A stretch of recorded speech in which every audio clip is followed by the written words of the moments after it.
This podcast is part of the Michigan Sports and Entertainment Podcast Network. Go to michigansportsandentertainment.com for more great podcasts.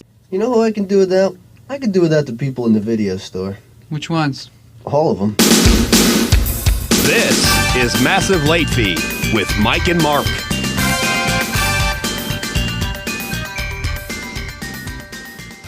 Hey everyone, welcome back to Massive Late Fee. My name is Mark. With me as always is Mike. How you doing, Mike? Not too bad. How about you? It's pretty good, and we've got some special guests here today. For the first time, we have the hosts of the Skeptical Skeptics podcast, RJ Metzger and Rachel Metzger. How you doing, guys? Good. How are you guys? We're good. Excited to have you on. Today, we will be talking about conspiracy theories because RJ and Rachel are a couple that do the Skeptical Skeptics podcast, which is a great podcast. Definitely check it out at SkeptPod on Twitter, Skeptical Skeptics on Facebook. You guys have any kind of email or anything you want to plug? Yeah, skepticalskeptics@gmail.com. So tried to keep it pretty basic across the front there. It's nice when you get, because we got the same thing. We got a unique enough name where we're on brand across all social media. Right. I was really actually worried about that because, you know, it's a pretty, like your name is pretty creative. Ours is, I thought, kind of stupid, but it worked out. Thanks. No, I made up that name. Rude. I actually, Rachel, I like it. I think it perfectly encapsulates what you guys are trying to do, I think, where, you know, you are skeptical about certain things, but you're also skeptical about skepticism. Thank you. That's like literally what I said. When I told him, I was like, yeah, skeptical skeptics. He was like, I don't get it. I was like, being skeptical about being a skeptic. That's literally what we're doing. Yep. Yeah. No, I definitely, I like it. He gets it. Our name came from the fact that, I don't know if we've ever told this story, Mike, but it came from the fact that long time ago when video stores used to be a thing, we went to Hollywood Video and rented a couple movies, but we were looking specifically, I think it was for Species, the Natasha Henstridge film. And they only had it at this Hollywood Video that was, what, like 10, 15 miles from our house, Mike? It was really far. So it might have even been a Mammoth Video. You're right, it was Mammoth Video. And we said that this place is so far away, we are never going to take this back, and we didn't. We kept the tape, and then just like every year, it was New Year's Eve. I'm remembering more about my life in this story as it's going on. But yeah, it was. Yeah, I forgot it was the New Year's as well, but yeah, that's definitely correct. And so, like every year on New Year's Eve, we would talk about, I wonder what our late fee is up to now. So that's kind of where we came up with the name. That's excellent. But into the news, the first thing that I have was a big story yesterday, although with as fast as the news cycle works, it might not be much of a story anymore. But apparently Liam Neeson Oh my gosh. was trending because he told a story, somehow promoting his new movie, I guess, decided to tell a story about the time that one of his friends was raped while he was out of the country, and the only thing she knew was the guy was black. So Liam Neeson decided the best thing to do would be to grab a crowbar, as you do, and walk along the street waiting for a black guy to accost him, I guess, so that he could beat the shit out of him, I suppose, in retribution, just on the off chance that it happened to be the same guy.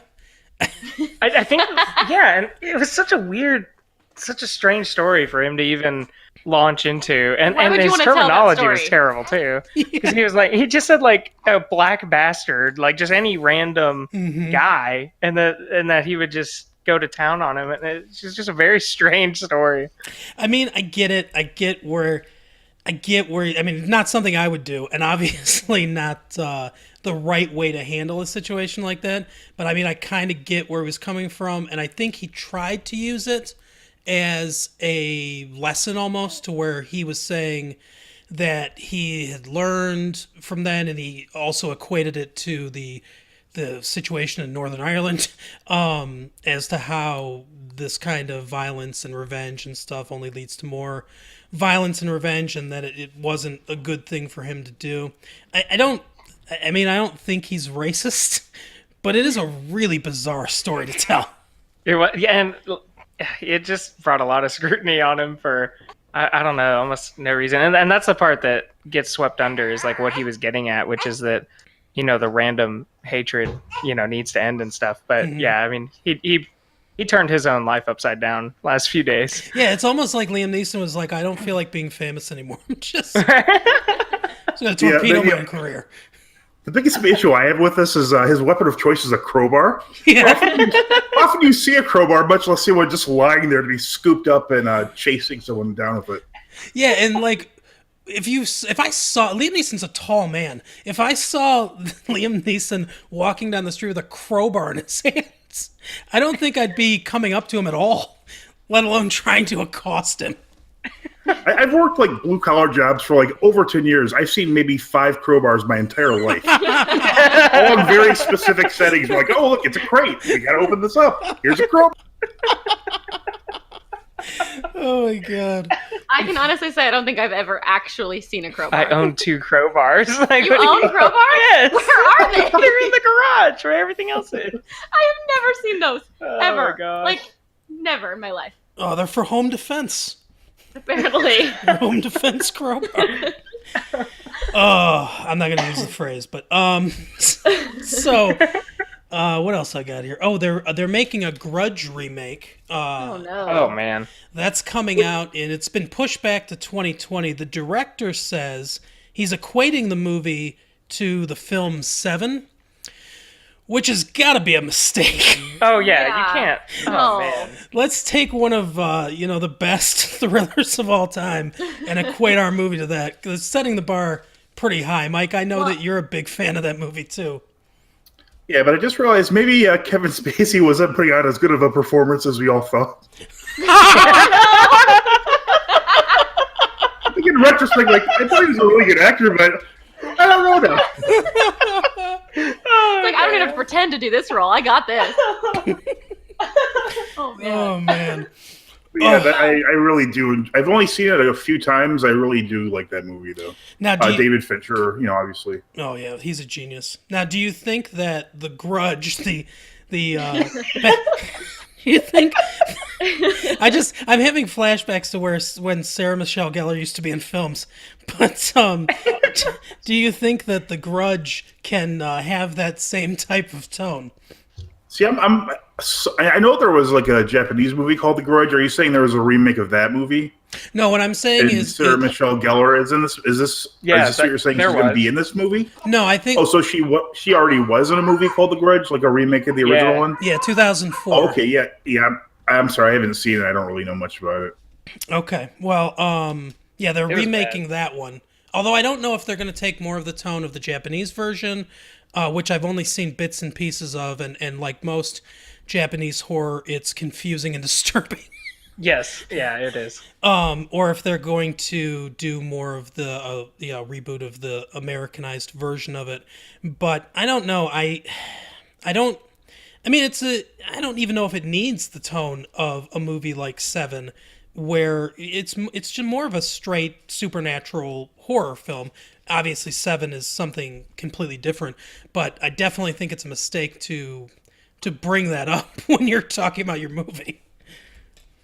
Yeah, that's pretty confident. Yeah, I think it's almost always a mistake to. That would be like us peddling our podcast and being like, yeah, well, we're like the Joe Rogan show. Like it just doesn't. You don't want to shoot that high, I think. Right. Speaking of things that are mistakes, Tommy Wiseau has announced that he's making a new film. Now, for those of you who are not familiar, Tommy Wiseau was the writer and director of what is considered one of the worst movies of all time, but also one of the best worst movies of all time, called The Room. And he has announced a new movie and even released a teaser trailer. The movie is called Big Shark. I think it's a Jaws ripoff, parody. I don't know exactly how you want to equate it, but I'm going to find the quote here of one of the people that saw this teaser trailer. But it sounds absolutely fantastic. I haven't seen The Room. Have you seen it, Mark? I know they played it at the local like art theater at midnight, like last week or the week before, but I've never seen it myself. But he was actually there, Tommy Wiseau. I have seen The Room. It's something. It's something to see. Just about every mistake that you could make in making a film, they made in this movie. There's a scene where they're in an alley, like tossing a football around or something like that. And Tommy Wiseau decided that he was going to build this alley at a movie studio, spend a bunch of this money on it. And it's a replica of the alley that actually is the alley between the two of the buildings that he owns. And somebody was like, what? One of the camera guys was just like, why don't we just film, there in the alley? And he's like, no, on the studio, like, it's because it's like a movie. He thought that since it was a movie, had to be on the studio like they do in movies. That's amazing. They don't have to worry about weather, I guess. I don't know. Oh, there's just a ton of, and he's a very interesting person in his own right, where people are not exactly sure where he came by his money, and where exactly he was from, anything like that. But he spent a lot of times in New Orleans, which is where this movie takes place. So here's the quote from, let me give it credit, from filmfutter.com. One of their writers was there at this event. And he says, the teaser starts off with Patrick, played by Tommy Wiseau, who introduces his friends Tim, played by Isaiah Laborde, and Georgie, played by Greg Sestero, to two women at a restaurant. In the next scene, one of the women calls Sestero's character a jerk, and both slap him. His buddies laugh at him, and he laughs it off. In the following scene, they are walking back to their car when they see water at their feet running through the streets. After a cut, they are already up to their hips in the water, and in the background, a large, badly animated shark consumes its victim. After that, the shark goes for the trio, and they try to run away. The title card comes on, after which the shot of the CG shark swimming towards the camera and snapping it is repeated multiple times. So, I guess it's kind of like Sharknado or that the Meg thing. I think the phrase "badly animated shark" is kind of redundant because I've never once seen a shark animated in a realistic fashion. No, I mean, like Jaws is probably the best, and obviously it's not animated; it's animatronics. Yeah. But no, actually, my mom went to, I'm going to say this wrong, Orlando Studios back in the 80s, the 70s, when she was younger, and she actually got to see the fake shark. Oh, yeah. That they used, and it was just like a head, and by then he was all rusted and gross, and like they kept moving the jaw up and down, but it would make all these horrible noises as it went up and down, because there used to be like a Jaws ride, I guess. And yeah, so she got to see, because that's what they used. I think they remade it then, because I saw it too. Okay, well, it's this giant, huge steel shark. Yeah. In the movie Mallrats, there's like one of the plot points is like, I think it was at Universal Studios, and was it the California one where they Orlando. I think they might have had. Oh, I thought they had one in like California as well. I thought they had two going at one point for some reason. I don't know. I do think that. Yeah, I believe they have both, but in Mallrats it was Orlando because they were going to Florida. It sounds like you're talking about the original shark though. If it was all like dilapidated and stuff. Oh yeah, it was rough. Yeah, obviously, for listeners that don't know, famously the shark did not look good on film, and they couldn't get it to work properly or anything. And Steven Spielberg used that to his advantage in showing the shark as little as possible and building tension with more, implied with the fin and music cues, things like that, which helped it become more iconic. If you could see. I think if the shark would have worked perfectly and we could see it more, then it would have basically just been a kind of schlocky monster movie. It might have still been good. There would have still been good performances in it, obviously, but it wouldn't have been considered as good as it became, I don't think. So I wonder if they would have been considered over the top then, if the shark just looked so like distractingly bad. Like, you'd be like, oh my God, he's really, going over the top here to act all dramatic with this stupid looking shark. Yeah. I actually didn't know that. I didn't know that that was a choice because of how bad the shark looked. Yeah, they had to do a lot of rewriting of scenes, and they trimmed some scenes down, and then they changed some things around so that they could kind of imply the shark was there, but not show it as much. Yeah, I don't know if it was like a behind the true story Jaws or like a documentary. I saw something about that where they show him like trying to like push it through the water and all that stuff. It's just like a big mess. Didn't they name it Bruce? I think is what they called it. Yeah, Bruce the shark. It wasn't. I think Spielberg said that was after his lawyer. I think. No, I'm serious. That wouldn't surprise me. That's awesome. That's awesome. Oh, all right. Oh yeah, I got one more thing. Now I don't watch this show, Mike. I'm pretty sure you don't watch this show either. I wonder if RJ and Rachel do. But it has been announced that Modern Family will be ending after next season. They've been renewed for an 11th season, and their 11th season will be their final season. So I know it's a hugely popular show. I've never seen an episode of it in my life. But I hear a lot about it, and I guess people are pretty sad about this.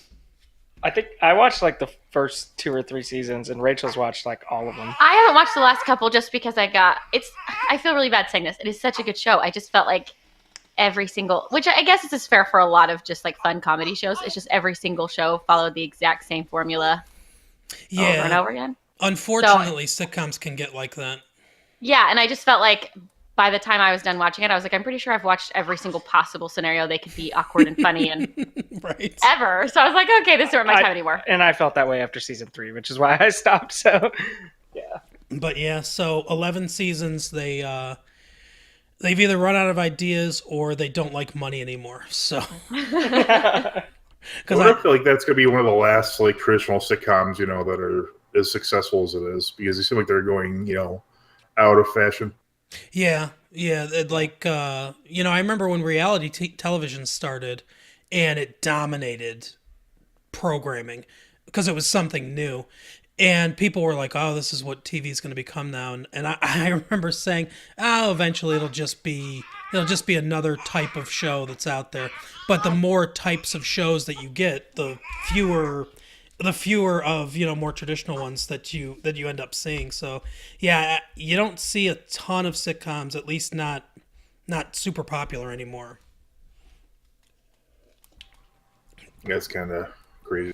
That is crazy. It's funny because we do the Retro Late Fee podcast where we pretend that it's 1994, and so we watch a lot of sitcoms for that, and it's funny to see 94 was kind of the last year that the 4 networks, NBC, ABC, CBS, and Fox, had programming all to themselves, because the year after that, the CW and what's the it was the WB and UPN at the time. Yeah, that's right. UPN and the WB. Yeah, WB. Which became the CW, Yeah, they came along the next year, but that was kind of the last era that they had it all to themselves, and the ratings are insane. Like, I'll look at some of these shows, and like one of the recurring bits I have is I talk about Saved by the Bell, the college years, which got 13 million viewers and was the 70th most watched show at the time, because to be number 1 or to be even close to number 1, you had to get 30 million viewers. So and now I think I heard today that the Super Bowl had 49 million viewers or something like that. Yeah, it was one of the lowest rated Super Bowls since 2009. It was the lowest and one of the lower ones in a long time. Did you have a rooting interest in the game?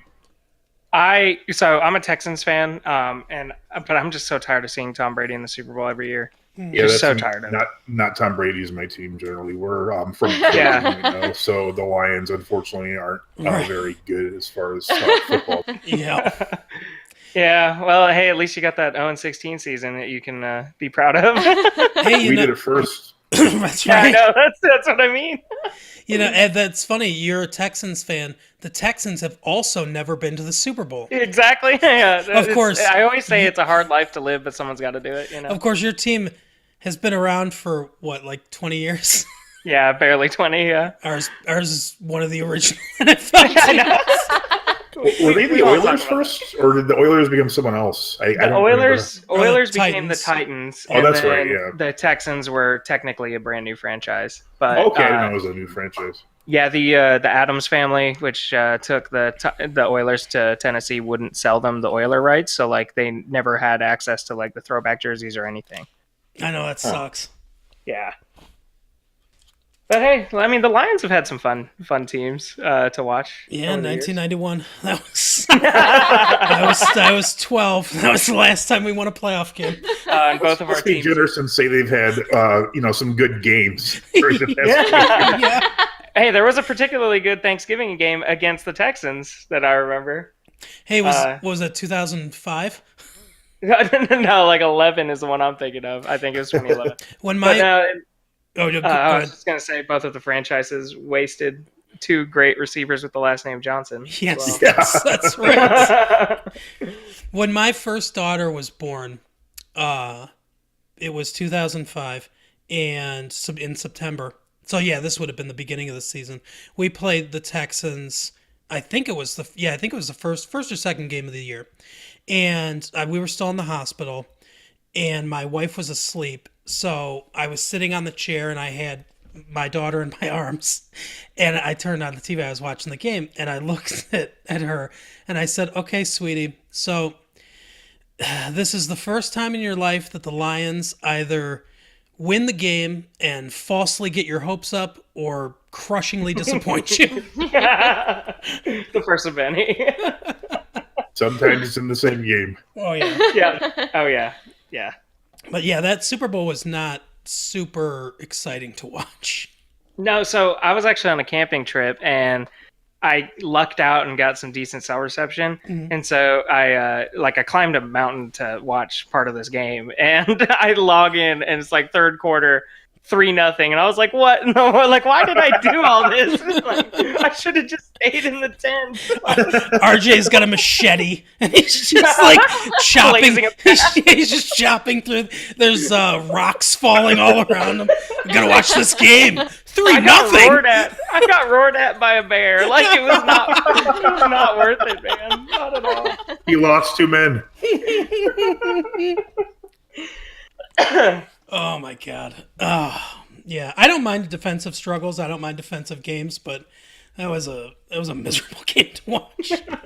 I actually love defensive games too, and that Rams defense is so fun to watch. But just all in all, man, it was just sloppy. Well, that was the thing. It was when they made Jared Goff look bad. It was making him be sloppy, not making extraordinary plays a lot of the time. So yeah. Oh, all right. Well, now, Mike, I don't know if you've seen this movie or not, but we're going to do our Educating Mike segment. And even if you've seen it, I think this will still be entertaining. Now, today we're talking about conspiracy films. So I decided who is the godfather of all conspiracies right now? Alex Jones. And it turns out that Alex Jones has been in some movies. So I picked an Alex Jones film. It is called A Scanner Darkly. It's a 2006 Richard Linklater film based on the novel by Philip K. Dick. And I know that you're a fan, so that's why you may have seen this. I don't know why I haven't seen this movie. Like, I'm a huge Keanu Reeves fan. I like Richard Linklater. I've read very little of Philip K. Dick, but I couldn't really get into it. Mm-hmm. But this is like right up my alley. I just haven't seen the movie. I didn't realize Alex Jones was actually in the movie. Yeah, he plays a very small role. He's a preacher in the film. But you are not alone having not seen this film. Its budget was $8.7 million, and it made $7.7 million at the box office. Oh, no. I've heard good things about it. I just haven't seen it. yeah. I haven't seen it either. I've never heard of that. Listen to the... okay, so they say voice actors. The film is animated, but it's rotoscoped, so it sort of looks like Sin City a little bit, where it's the actors being filmed, but then also animated over. So it gives it that stylistic look. So when they talk about the actors, they call them voice actors, even though there's kind of a performance on the screen too. This is before mocapture was a huge thing. But Keanu Reeves, Robert Downey Jr., Woody Harrelson, and Winona Ryder, and Steven Soderbergh and George Clooney executive produced it. So, and Richard Linklater directed it and wrote it. It had a lot of stuff behind it. Just did not do well. Huh. That's a hell of a list of names. Do you know if it's like well reviewed, or is it just because I mean, obviously there's a lot of movies that I enjoy at least that aren't particularly well received. Many of them featuring Keanu Reeves. Yeah, exactly. Well, on Rotten Tomatoes, it has a 69% rating based on 181 reviews, and it has a 6.6 out of 10 on that other one. That I can't think, Metacritic. Metacritic. Yeah, that's 73 out of 100 on Metacritic. So it's generally favorable reviews, which does not surprise me. I think it's one of those things where the animation maybe wasn't exactly to the point where audiences were ready to embrace it, and that might have turned off some people. So it's not exactly a bad film, but which is what we usually do, but we'll educate you a little bit on this, Mike. So here's the plot summary. The United States has lost the war on drugs. That's the opening sentence.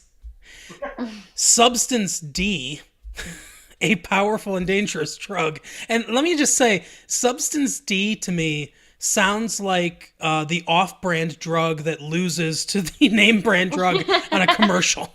It's like 4 out of 5 people prefer the taste of heroin to Substance D. Like a brown paper bag over it. Yeah, but bad name for a drug. But anyway, Substance D is a powerful and dangerous drug that causes bizarre hallucinations and has swept the country. Approximately 20% of the total population is addicted. I guess that's high. I mean, 1 out of 5 people. You're thinking mostly, I guess people... That's more than people smoke these days, I would say. Oh, I for would sure. think probably like 10% smoke, if that. But, yeah, I guess you could equate... What do you think the numbers of smoking were in the 50s? Like, what percentage Probably of people do you think smoked? I'd say 40 to 50%, probably. Yeah. Yeah, probably. Okay, in response, the government has developed an invasive, high-tech surveillance system and a network of undercover officers and informants. This is why I love fiction, because, this just would never happen. Where the United States would lose the war on drugs and then, the government would be spying on people all the time, like listening on phone conversations, having cameras everywhere. It just would never happen, right? Yeah, it's a dystopia kind of thing, I think. Bob Arctor is one of these undercover agents, assigned to immerse himself in the drugs underworld and infiltrate the supply chain. Sometime in the past, Arctor abandoned his wife and 2 children, leaving him alone in a now rundown suburban house in Anaheim, California. The house, this is a giant run-on sentence too, by the way. The house has since been repopulated by Arctor's 2 drug-addicted layabout housemates, Luckman and Barris. So it sounds like a comedy Right? so far. The 3 spend their days intoxicated and having long, paranoid conversations. At the police station, Arctor maintains privacy by wearing a scramble suit that constantly changes every aspect of his appearance, and he is known only by the codename Fred. Now see, his name should be Substance D. The drug should be called Fred. The codename Fred. I think this is, now I don't know, but I think this, because I haven't seen this movie either, I think this is Keanu Reeves' character. Or it could be Robert Downey Jr., I suppose. Arctor's senior officer, Hank, and all other undercover officers also wear scramble suits, protecting their identities even from each other. Since going undercover, Arctor himself has become addicted to Substance D and has befriended the main woman he has been spying on, a cocaine addict and Substance D supplier named Donna. See, she didn't... She didn't fall for the Substance D challenge. She tried them both and said, I prefer the taste of cocaine. Arctur hopes to purchase large enough quantities of Substance D from Donna so that she is forced to introduce him to her own supplier, but he has also developed seemingly unrequited romantic feelings towards her. At work, Hank orders Arctur to increase surveillance on Arctur himself and his associates. That's weird, because they don't know what he looks like. So he's both undercover from the drug dealers and his own police department. This is getting confusing. Yeah, it's Philip K. Dick, so... Arctur's house is now at the center of his own investigation, since this is where Donna and the other addicts in her and Arctur's life now spend most of their time. Arctur, therefore, has to carefully plan his double life, though his prolonged use of Substance D is damaging his brain, causing him to sometimes forget his own identity. Oh, God. Don't watch this movie if you have anxiety. Who am I? Meanwhile, the justified paranoia of Arctur's housemates reaches extreme levels, and Barris secretly communicates to the police his exaggerated belief that Donna and Arctur are terrorists. Barris unknowingly conveys this information in the presence of Arctur himself, whose identity at the time is hidden behind his scramble suit. I wonder who he thought he was. Just some random dude.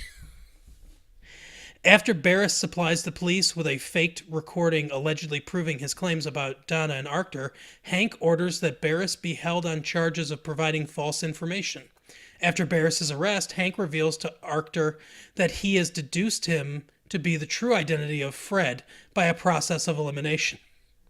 Well, I know it's not me, and it's not Donna, so it's gotta be you. Arctur seems legitimately surprised and repeats his own name in a disorientated, unfamiliar tone. Hank informs him that the real purpose of the surveillance was to catch Barris, not Arctur, and that the police were deliberately increasing Barris's paranoia until he attempted to cover his tracks. Wow, this is like one of those CIA things that you guys talk about, where they've got some kind of like gas that increases his paranoia. Hank reprimands Arctur for becoming addicted to Substance D and warns him that he will be disciplined, likely with just a fine, but possibly a few months of penal labor. That is not a good phrase. Hank, they're going to make him take so much Substance D that he'll never want to do it again. Right. And that's the whole stuff. A lot of Substance D and they're penal going to lock labor. him in a closet. Hank phones Donna. It's phones is in quotation marks, and they haven't provided any information as to why that would be. Like, what is a phone in this world? And asks her to take Arctur to New Path, a corporation that runs a series of rehabilitation clinics. And Arctur, who is rapidly becoming more disorientated, leaves Hank's office, cursing Hank aloud. Afterwards, Hank enters the locker room and removes his scramble suit, revealing his true identity to the audience. Donna. Dun dun dun. Uh-oh. At the New Path clinic, Arctur experiences the symptoms of Substance D withdrawal, including more severe brain damage. Wow, that's a pretty powerful drug if withdrawal is brain damage. You can quit, but, you know. He mindlessly repeats what others tell him and utters mostly simplistic responses. Sometime later, Donna, revealed to be another false name. Wow. M. Night Shyamalan had a hand in writing this. Converses with a fellow police officer, Mike. Hey, that's you. And the audience learns that New Path is responsible for the manufacture and distribution of Substance D. Oh, no. I think the audience is just very confused at this point. Yeah. I don't know what the fuck is going on in this movie. You've been talking about it for like 5 minutes. They use victims of the drug to tend their crops. Since being nearly mindless, they can be trusted not to reveal New Path's secret. This is like the second thing that we've read where the goal clearly should be to make a lot of money. Like we're creating the addicts that we're then, taking money to treat, but their goal is just for forced labor. We got to tend these crops. That crop, Substance D. Donna expresses her growing ethical aversion to their police work, in which they deliberately selected Arctur without his knowledge to become addicted to substance D all along. His health was sacrificed so that he might eventually enter a New Path rehabilitation center unnoticed as a genuine addict and collect incriminating evidence of New Path's substance D farms. Donna and Mike debate whether Arctur's mind will recover enough so that he grasps the situation and returns from serving his sentence with substantial evidence to shut down New Path. Spoilers, I guess, now. Although this whole thing is... Because this is how they tell you spoilers. In the final scene, New Path gives Arctur a new name, Bruce. That's an improvement, I guess. And sends him from the clinic to a labor camp at an isolated New Path farm where he spots rows of blue flowers hidden between rows of corn. These flowers, referenced throughout the film, are the source of substance D.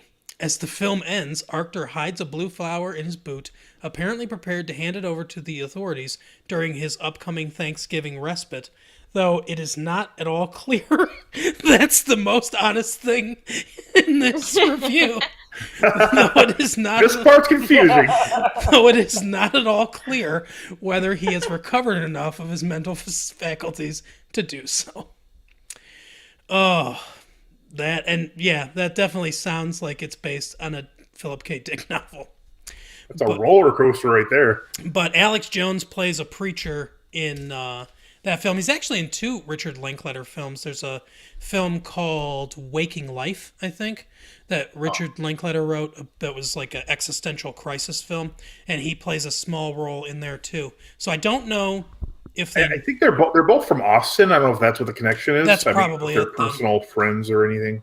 Yeah, I would assume then that Richard Linklater filmed a decent portion of the film, at least the first one, in Austin, and maybe Alex Jones was just doing extra work and just happened to be in the movie. He was just making sure nothing was up. He was making sure that they weren't. Richard Linklater wasn't putting water in frog ponds to turn them gay, or whatever. or filming the Mars landing. Oh God! Have you ever listened to Alex Jones, Mike? Yeah, I downloaded one of his podcasts before, and I listened to it for about an hour, and I was just getting paranoid hearing it. It was just so disturbing. It's like there's a monster in every shadow, and it's it doesn't make any rational sense, but it's just so overwhelming. Have you guys ever heard any of his stuff? No, I haven't. No, yeah, I haven't either. He's quite crazy, but he's got good deals on gold, though. Yeah, that's right. I bet. The world is ending by gold. Yeah, they all do that. He's really weird. I'm sorry. I know you guys do a skeptical podcast. He's just a very he basically takes every conspiracy theory whatsoever and puts it together. And if it makes sense, it makes sense. If it doesn't, he pretends it does, and his callers believe it does. It's really odd. Well, he makes up a lot of his own stuff too. Now, see, I'm sure he does. But I'm sure he's got plenty of callers I heard this guy say this, and then next thing you know, well, we have another confirmation. Yeah, what he does is definitely a lot different from what RJ and Rachel do. Yeah, we try to bring rational thinking back to weird people like that, but they are entertaining. Oh yeah, for sure. I love conspiracy theories. They're just even though obviously they're just the idea that little tiny things connect. It's just so fascinating. Yeah. Oh, well, our main topic tonight, as I've mentioned a couple times, is conspiracy movies. There are a lot of them out there, more than I think I realized when I started to do research for this. I know this show sounds like we don't do any research at all, but I promise I do some reading before recording. But yeah, so I've got a list of a few here. We can just we'll start with somebody and then we'll just kind of go around a circle, I suppose. But they're conspiracy theory, all the president's men, sort of conspiracy. I mean, it's one that's verified. The Boys from Brazil,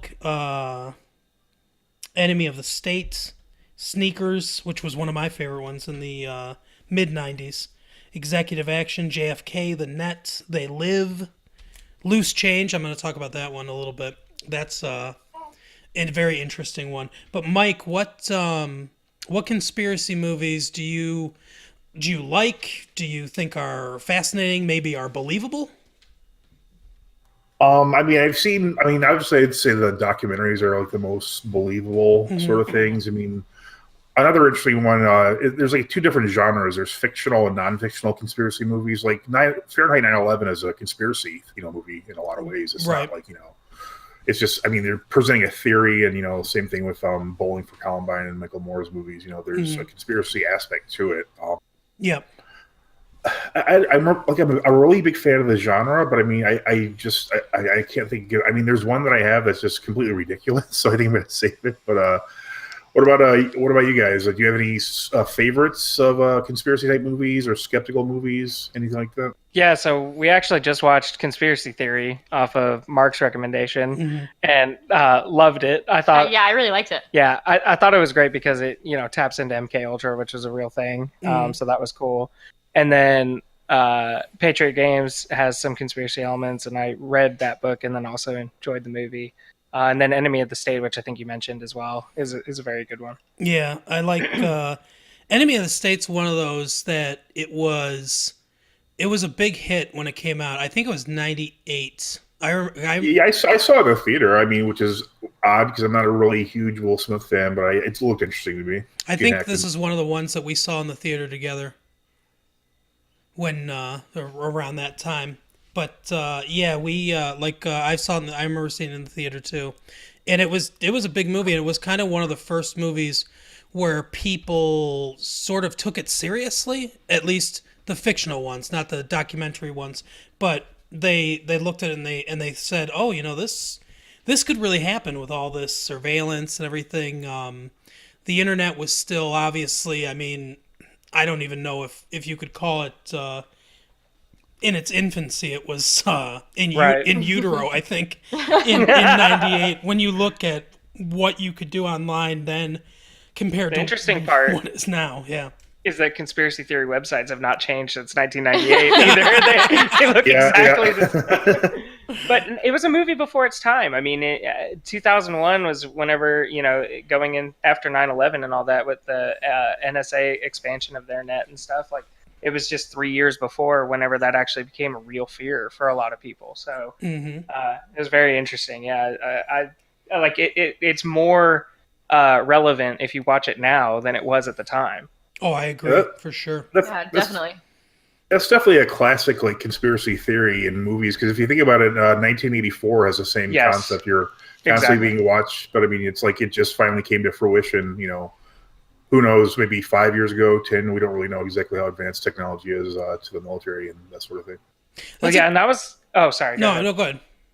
I was going to say, Mike bringing up documentaries. I actually didn't even think about it in regards to preparing for this podcast, but yeah, I mean, the documentaries have been on the front of either confirming or spawning new conspiracy theories, forever. So like one that I thought of that was relevant, even though it's not like a big national security conspiracy, but it was interesting, was Icarus, if you guys have seen it. No. Was that the Russian doping scandal? Doping, exactly, yeah. I've heard about it actually on the Joe Rogan podcast, but yeah, I haven't seen it yet. What's it all? Yeah, so it's about the Russian doping scandal in the Olympics, both Sochi and Brazil, I believe, and how the guy who kind of figured it all out linked up with one of their main doping scientists, and that dude just red rabbited the whole thing. I mean, he went and wanted to make it all public, and then his life was in pretty severe danger. It's a very interesting, and it actually started off. It starts off with him just trying to prove the efficacy of doping.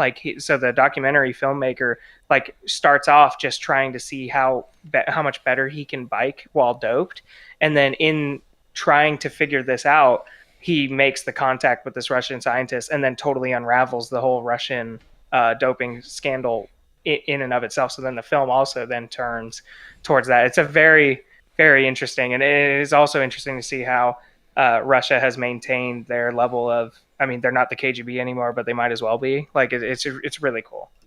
That does sound good. I think I'll check that one out. And that's obviously, like you said, I mean, it's not like a earth-shattering, like, affect the entire world kind of conspiracy. But I think sometimes when the stakes are a little bit lower, when the stakes aren't like, the destruction of the entire world or our free way of life, you end up finding out a lot more about certain conspiracies, and you're able to get in a little deeper, because obviously if there are conspiracies out there trying to curtail, the freedom of everyone or things like that, you would think they would be as heavily guarded as possible, and there'd be a lot less access to information like that. It's ones like this, it seems like you can get a little more information from.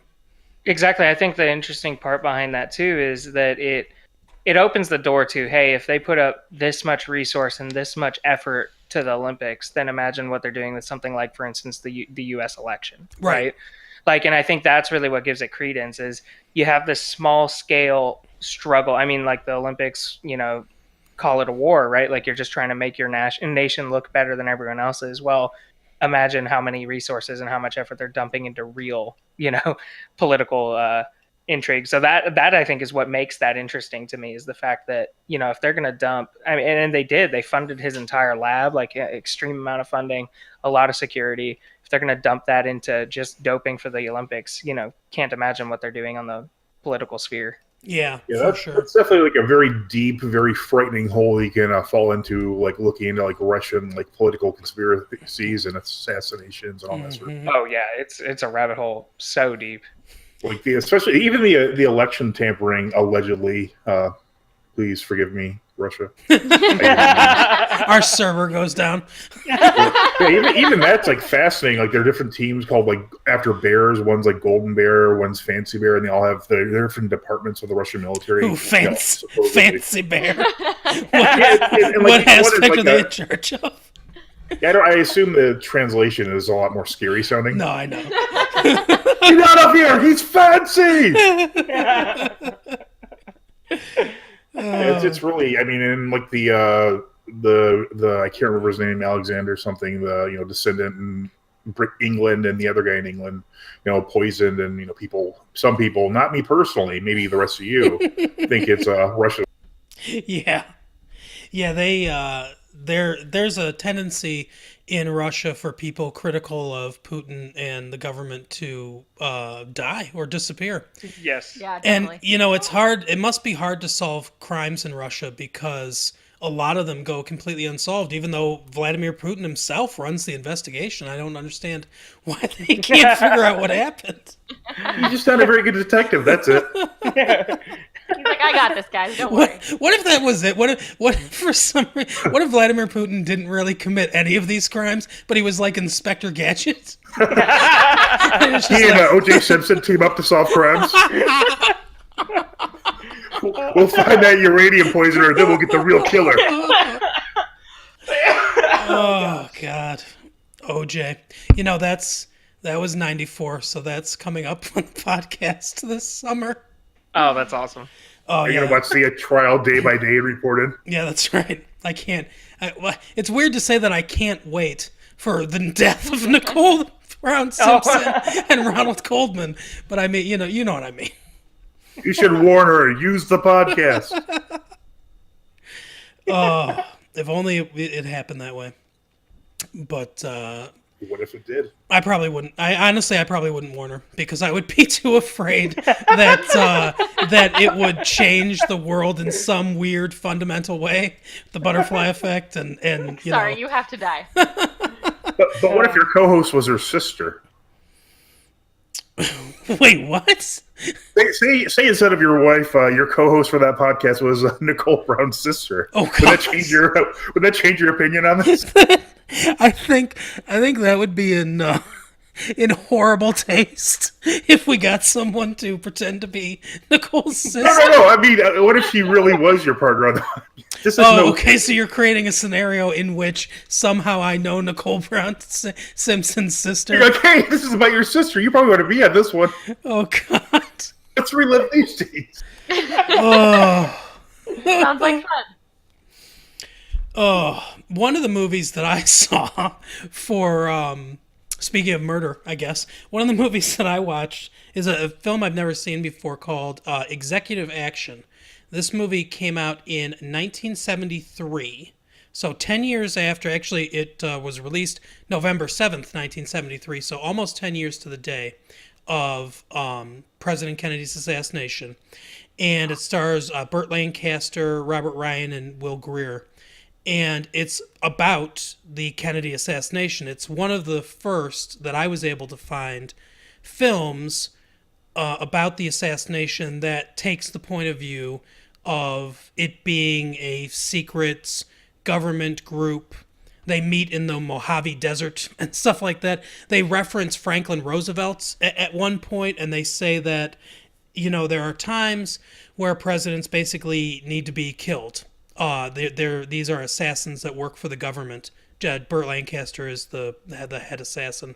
And they mention Abraham Lincoln, James Garfield, William McKinley, and they say that it's called an executive action to assassinate the president, basically.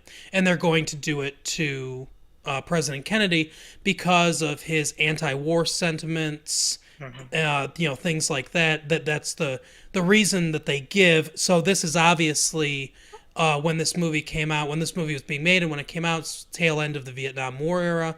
So there's a lot of Vietnam, subtext to a lot of this film, and they give that as the reason for them doing it.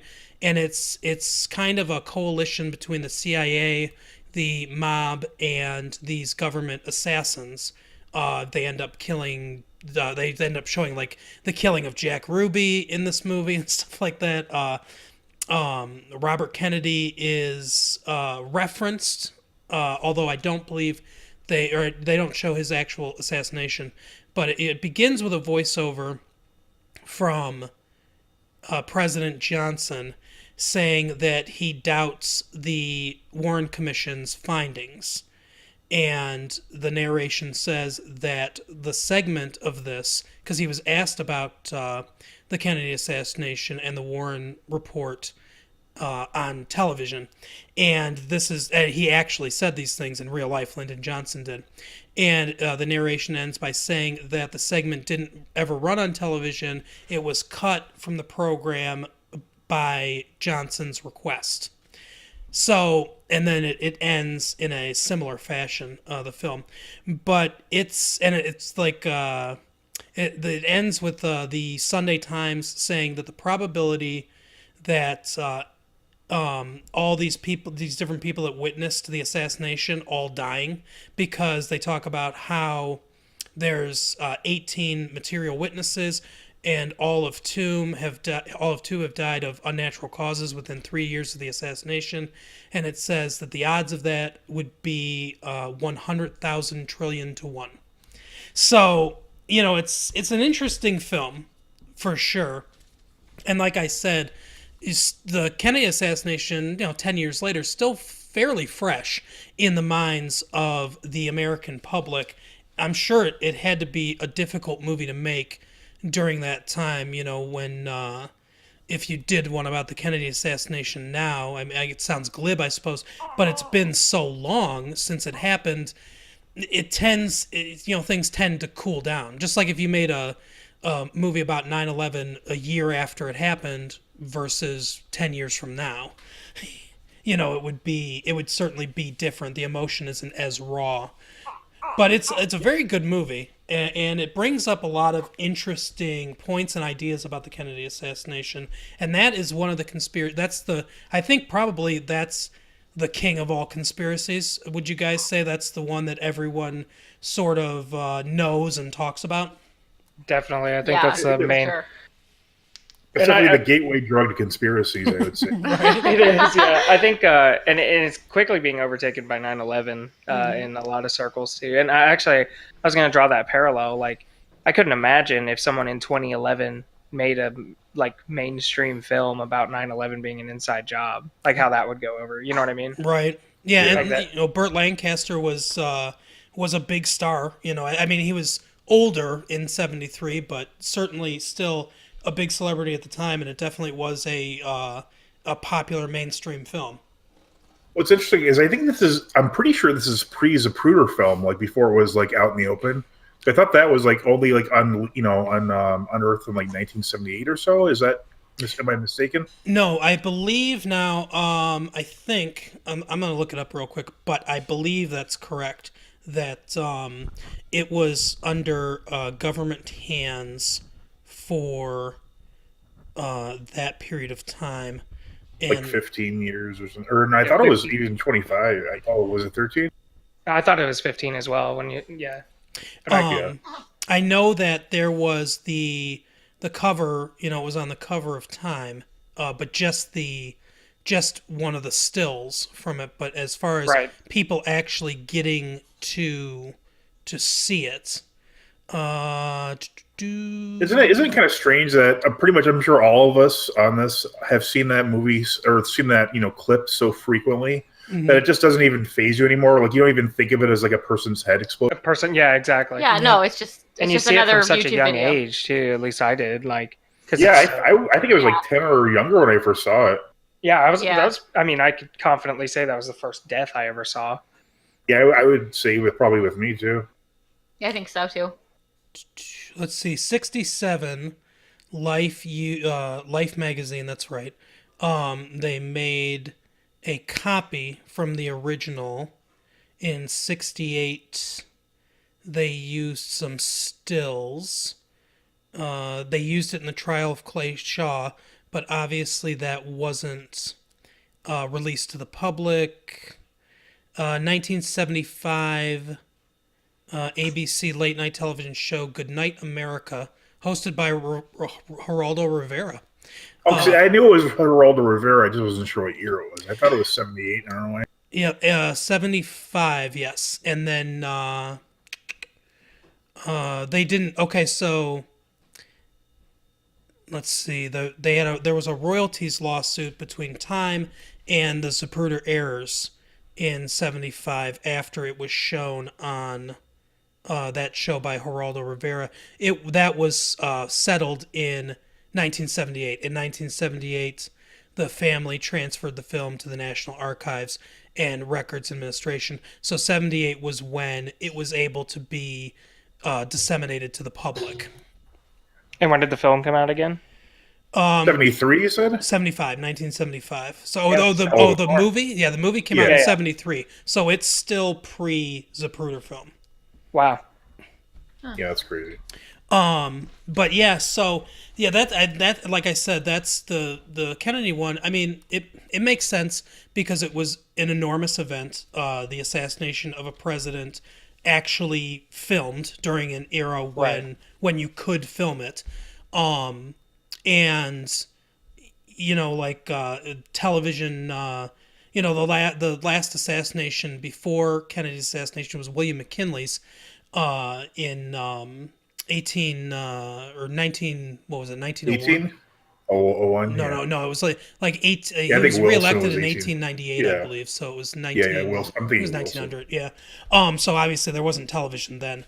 Yeah, but you got Walter Cronkite talking about it and everything. Obviously, it was a big impact, and everyone who was alive then remembers where they were, much like 9/11, when they heard about the Kennedy assassination. So that it makes sense that would be a huge area for conspiracy theories, much like 9/11 is for a lot of people of this generation. Which kind of leads into another film that I've seen before, and I watched a little bit of it again in preparation for this, but Loose Change came out on the internet. And have you guys seen this the Loose Change movie? No, I haven't. Nope. Okay. I haven't either. I've Really? heard of it, but I haven't seen it. It just doesn't interest me. I'm I mean, 9/11 conspiracies, I just don't care for them that much. I don't know why. What about you guys? Do you have a particular one you're really fond of? I'm not a 9/11 truther at all. I mean, I think Tower 7, I think, is the one that it is intriguing to me, but no, I haven't dived into that world yet. Yeah, same. I find it really interesting, but I'm not like, this is my jam. So there are two ways that like I kind of review loose change when people ask me about it, and one is from a movie making / like YouTube standpoint, because this guy Dylan Avery made this movie, ostensibly by himself. He had some help from a couple friends, Corey Rowe and Jason Burmas, and Alex Jones also had a hand in it later. Of course. Like, Dylan Avery wrote it. He did the narration and everything. He put all the clips together and stuff like that. And then as it got popular, Alex Jones kind of came on board later and helped him add some more things, get some more interviews, and it became updated in 2009. But in 2005, he did this initially, and this was when YouTube was just starting out. And from a movie making point of view, making a YouTube movie point of view, it's really, really good. Like, especially considering how early this was in YouTube, and people didn't have the programs they do now, the techniques that they do now. He didn't have anyone really to learn from to make this. It's a very good documentary style fan film, basically, that he made, basically giving his doubts about 9/11. He doesn't explicitly say that 9/11 was an inside job or anything like that, but he brings up a lot of points as to why it could be, like questions that he has that he doesn't have rational answers for, and he throws out some possibilities. And there are a few things now reviewing it on a does it make sense as a conspiracy basis. To me, it doesn't, and I am also not a 9/11 truther guy. I've had questions. I think that it's healthy to ask questions about official stories about what happened and things like that, and that that's fine. And there are certain aspects that I question. For instance, one of the things that he brings up in the film is that both towers fell, and he times it, although he does a little bit of tricky editing with this timing, and I don't think it's exactly as he shows it in the film. But he says that basically the towers fell at the speed of gravity with almost no resistance, and that it's not something you see in buildings that just fall down. It's something more you see in controlled demolitions and things like that. And so that's one of the things he questions, and that's, I think I have some questions about that. He also talks about how jet, and I can't remember the numbers off the top of my head, but how he says that jet fuel burdens at a certain degree, like if it's, I don't know, like 420 degrees Fahrenheit, and steel doesn't melt until like 500 degrees Fahrenheit, something. Those numbers aren't accurate. That's just an example, because I can't remember exactly what the numbers were, but it burned at a lower temperature than it would need to melt steel. And like when he said that, I remember thinking, well, it didn't have to melt the steel. In fact, it didn't melt the steel. It just lost to like 80% of its strength or something like that. Yeah. All you have to do is damage it enough to where it can no longer support a giant building. Right. I think most of the 9/11 like conspiracy theories are just gaps in education. Right. It's Popular Mechanics put out an article that just explained everything just perfectly and rationally. Mm-hmm. Well, in MIT, I can't remember the exact circumstances. I believe it was in in regards to how not to have that happen again, because actually a lot of giant towers now are engineered to withstand plane strikes.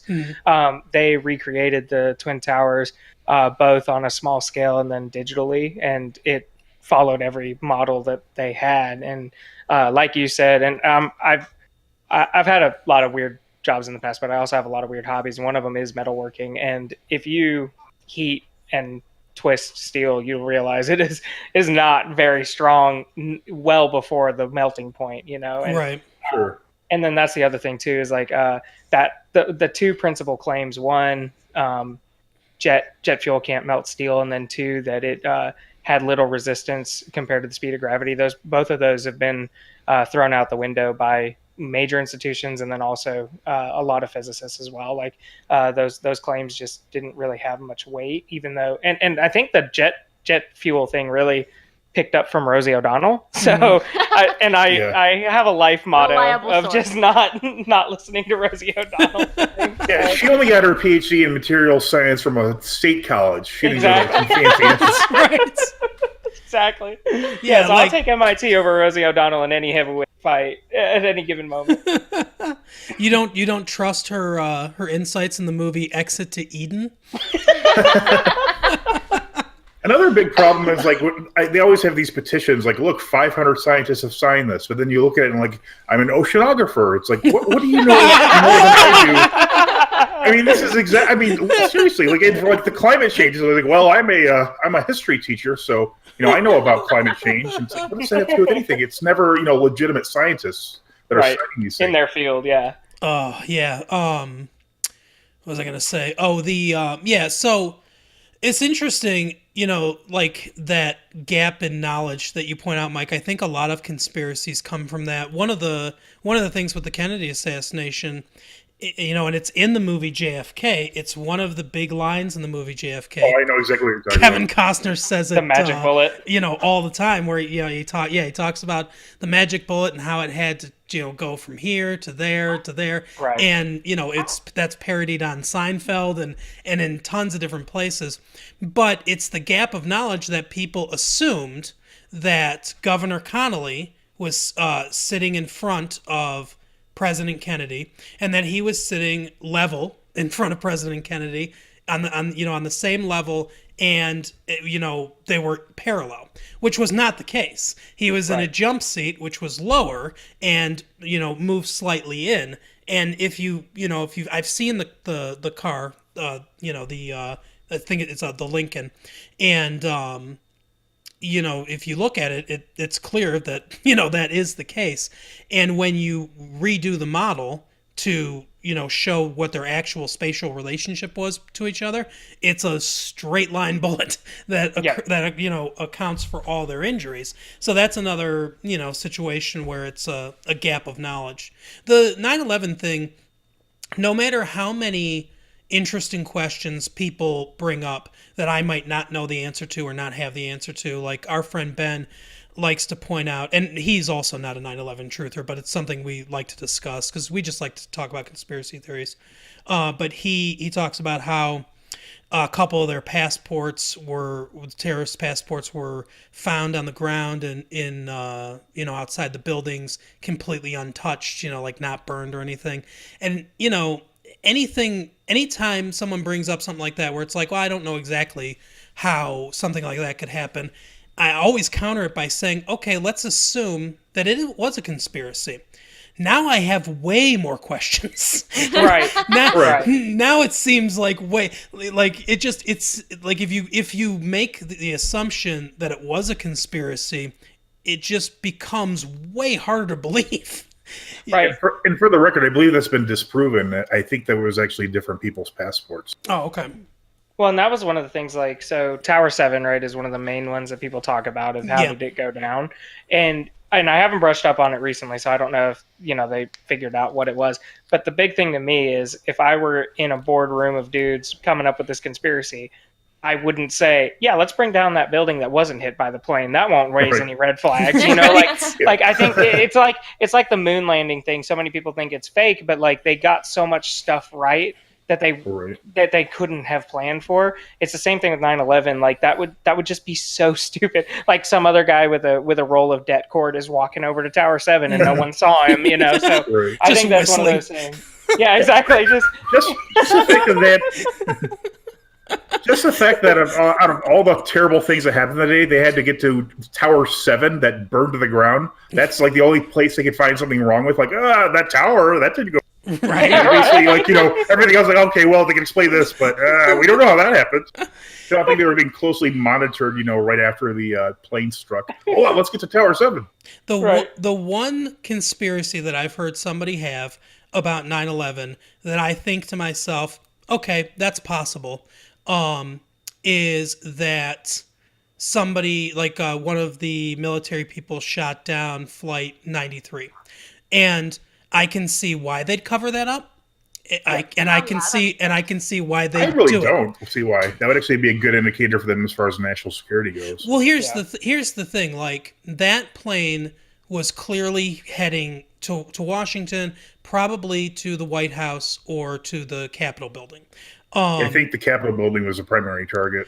And, if the jets were scrambled and in the air, and, they said there's no way to bring this plane down other than to shoot it down and to kill all the Americans on board, and we're going to do that rather than have the Capitol building destroyed.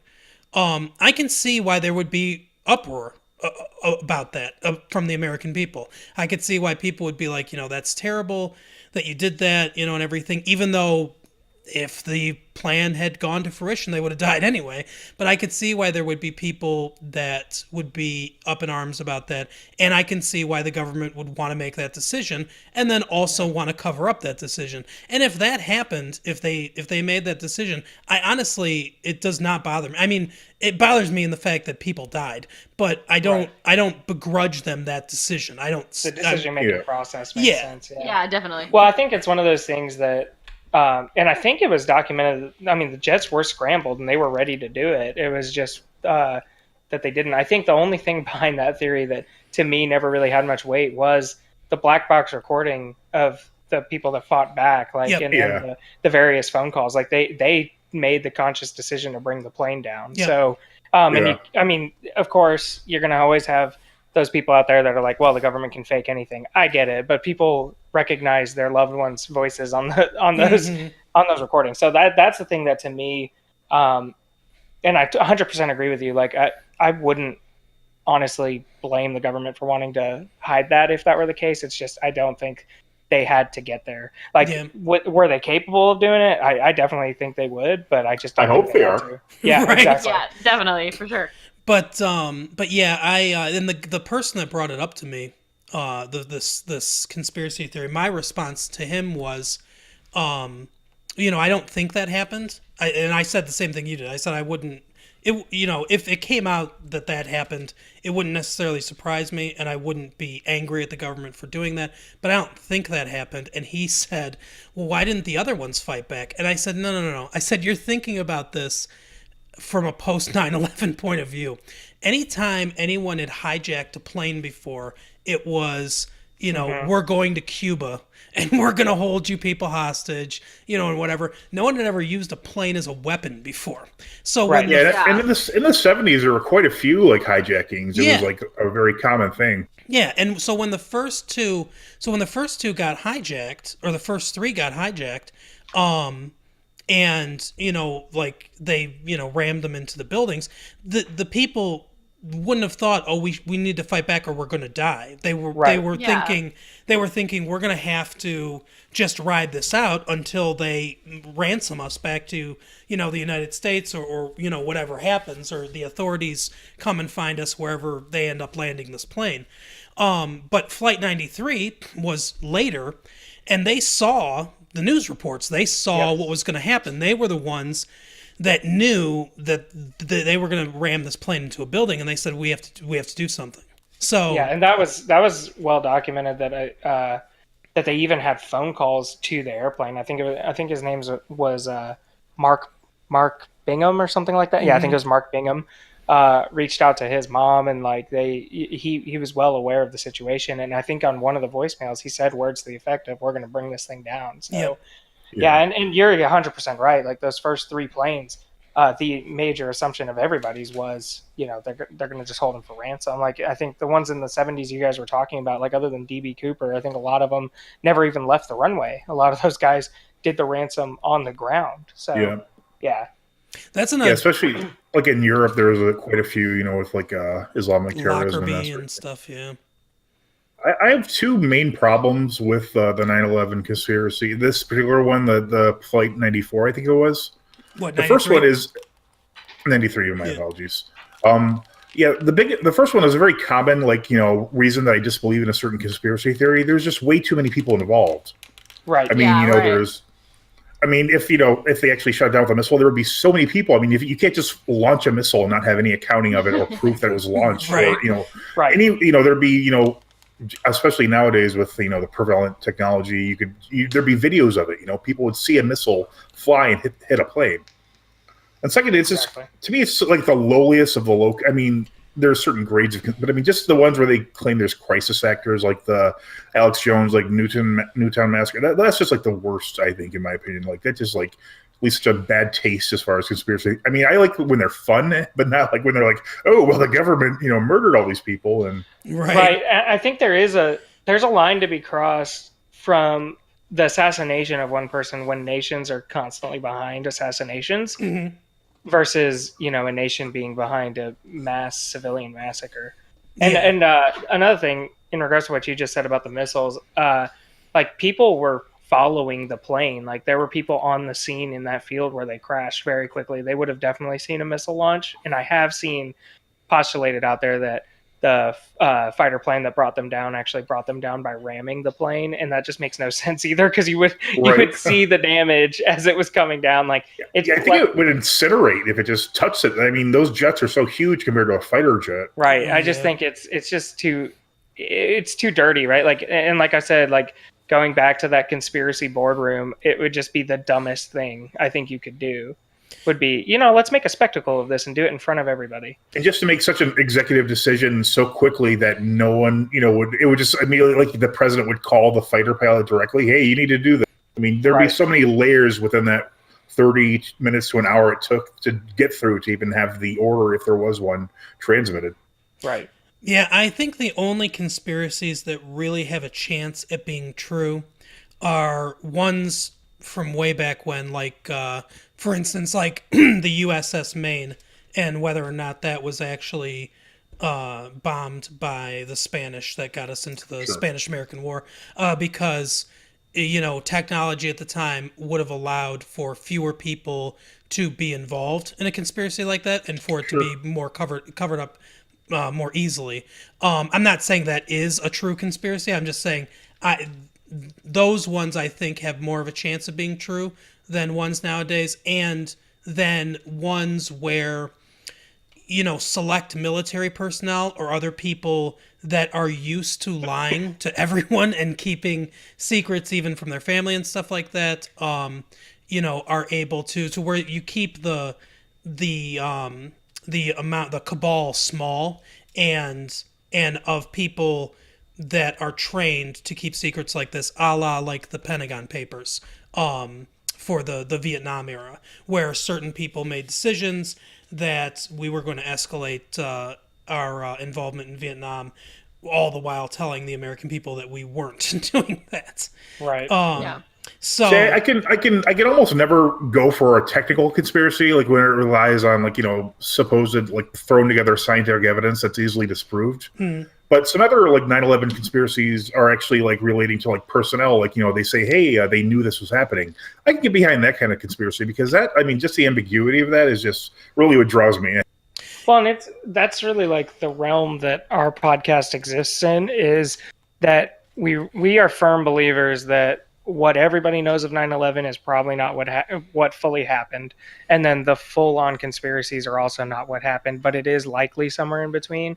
And because we almost never know everything Right. They're not going to tell us everything for obvious reasons. Yeah, and there's just so many layers of like, you know, the FAA is not going to give out how they handled that situation because then the next hijacker would know, you know? So like, you know, there's a lot of layers to that. And I think one thing for me is I also never underestimate the nation's ability, whether it's Army, Navy, or intelligence, like to have a secret because like the USS Liberty that got, you know, attacked by Israeli forces. Do you guys know about that event?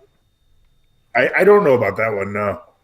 So it was back in the 60s, I believe. But yeah, we actually had a ship that was attacked by Israel, and a lot of people don't know about that. And the official reason behind the attack has never been given out, ever. And actually, I hadn't heard of it before until my history professor at TCU was actually one of the people on radar during that. And so he's one of the few human beings alive to know the entire story start to finish. And he said that of everything he's ever read, nothing has come close to the truth. So, yeah, that's one of those things that to me is very validating to the, you know, people's ability to keep the secrets that they need to keep. Because, yeah, I mean, to this day, you can Google it a lot, and there's a ton of theories, and there's a lot of reasoning behind it. But at the end of the day, we actually don't know why that occurred. So if that was, you said that was 67? I was in the 60s. I can't exactly remember the date. Yeah. So if it was 67, I'm guessing that it was sometime in June of 67 because that was... was it the 7-Day War? 6-Day War, yeah. Yeah, yeah. That one wasn't as bad. It was one day easier. Oh yeah, a war day is much longer than a regular day. That's true. Yeah, June 8th, 1967, during the 6-Day War. Yep. So like things like that, and like the Gulf of Tonkin incident and things like that. I think when it's something that happens during a war, there is much more of a propensity for it to be a successful conspiracy, at least for a certain amount of time, because, you know, there's certain hierarchies, chains of command, soldiers doing things that they don't necessarily even completely understand, but they follow orders because that's what they're trained to do, with maybe not even having complete information. And so there are a few people, you know, higher ups in charge. So you know, it's another situation where you can keep the amount of people small that know exactly what's going on. And I think, you know, war situations lend more towards being able to pull off a successful conspiracy, at least for a certain amount of time. Even like propaganda type conspiracies, they wouldn't allow like soldiers going over to Afghanistan to like be filmed coming home in coffins. You know, that's still a conspiracy in a sense because they're effectively banning, you know, the First Amendment from, you know, properly being. Yep. Right. Oh, what a cheery podcast. Yeah, sorry guys. I feel that way. Really brought our tone I feel that over. way about like 90% of our podcast episodes. By the end of it, I'm like, I need to watch something funny. This is so sad. Yeah, there have been a couple times where we were actually like in the middle of one and just like, okay, we need to change the tone a bit. Nice. And there's one, I think it's one that I think this is actually a mistake, but some people, there's a conspiracy, I think it's called the Northwood Papers, where there was like, supposedly there was like a plan to like hijack jets like in a situation similar to 9/11 that people say is like, oh, they were going to do this. They just didn't get the go ahead. Mm-hmm. But, I actually never heard that. Yeah, I think it was during the Cuban the Bay of Missile Pigs. crisis? Yeah. Yeah, but then it was like eerily similar. Like people are like always say, "Oh, they were going to publish this." But I mean, I don't know if many people know this, but there's basically a plan to do almost anything you would need to do in any warlike scenario in the United States government somewhere. I mean, there's a plan to invade Iowa if we need to. I mean, there's a plan for everything. So if one of these plans is like public, it's not necessarily a conspiracy. There's a plan. I mean, that's if you can say anything, there's a plan. That reminds me of a George Goebbels joke. I almost said Goebbels. Yeah, I was going to say, I don't think I want to hear this one. Very different person. But a different type of conspiracy show. No, George Goebbels was a comedian in the 1960s, and he talked about how he served during World War II, and he was in the Air Force, and he was stationed in Nebraska. And everyone laughs when he says he was stationed in Nebraska. And he goes, now everyone laughs when I say that, but I'll tell you, you go and look at the news reports and everything, and you'll find that not one Japanese fighter got past Omaha. Nice. There actually, I don't know if it was in Nebraska, but there were like concentration camps for POWs in the United States too, which is I don't think a lot of people know about. So I wonder if that's what he actually did. Well, yeah, I'm not sure. I think he was more. I think because he was already in the entertainment world at the time. Gotcha. I think he was probably doing a radio show or one of those like Sure. What's it called, democracy USO type thing. Yeah. Right. War bonds. But speaking of World War II, I think I'll lighten the mood of the Finally of the something podcast and tell you about the Nazi movie, The Boys from Brazil. That light subject matter. Yeah. This is a movie based on a book from Ira Levin, starring Gregory Peck and Laurence Olivier and James Mason as well, from 1978. And basically, it is about a group of Nazi scientists who made their way to Brazil to hide out, basically. And Gregory Peck plays Joseph Mengele, the Auschwitz doctor. And did they know as much about him then as they do now? I don't think so. I hope not. But yeah, it's basically they hold these meetings in Paraguay, and they're planning on like a reinstatement, like a Fourth Reich in South America, and that's kind of what the movie is about. It's a thriller about them creating this new thing, and that's another one. Even before the Kennedy assassination, I don't know if that would be the biggest one before that happened or not. I'd have to do some research on that, but there was always rumors that people, Nazis had escaped, that certain Nazi soldiers or Nazi higher ups, doctors, things like that had escaped and made their way to places throughout the world, including South America was a big one. And obviously that turned out to be somewhat correct because some of them, did. So it's one of those conspiracies that's sort of based on reality and kind of paranoia. Obviously World War II would have been the largest event prior to Kennedy's assassination that happened in this country and the world. So, those are all, I always say that, and I'm not a complete doubter. I know that there are some quote unquote conspiracies that, are true, have been proven true, and probably others that will be proven true in the future. But it seems to me like the psychology behind why conspiracies are so popular is because we look at these big, enormous events like the Kennedy assassination or 9/11, these things that change our way of life, change our thinking, have huge impacts. And, it's incongruent to our human brains that one person could have created this giant event, or 11 hijackers could create this giant event. And so we want balance, and conspiracy theories kind of give us that balance. This is a huge thing, so there must have been a huge thing behind it.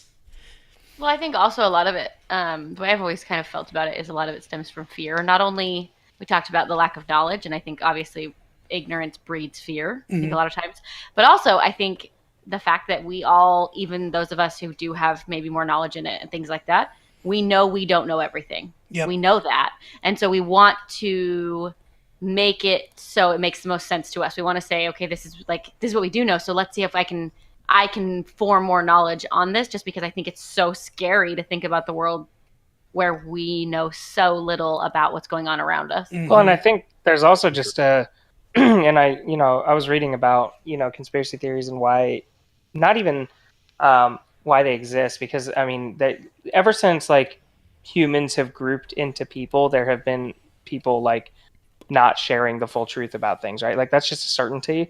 But why is it that we as humans are drawn to sharing theories about things? And one of the main things that like psychologists go back to is that we as human beings have an innate want to be like, I know something you don't know, or I see something you guys don't see. Mm-hmm. And that's where it kind of gets its power, is that just we're petty as shit. And like we really like to just, have that kind of like one-uppance type of thing. And that's where, a lot of these conspiracy type guys, like what Mel Gibson played in the conspiracy theory movie, and he did it really well.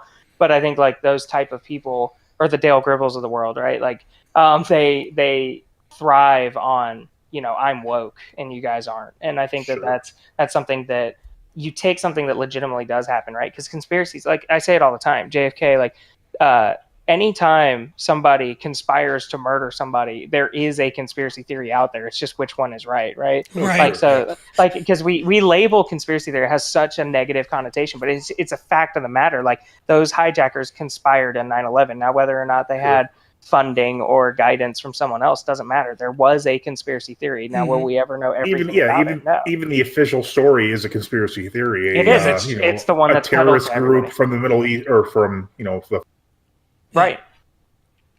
But I totally agree, and I think I don't like when conspiracy theory gets a bad reputation, because I think it's healthy to question official stories.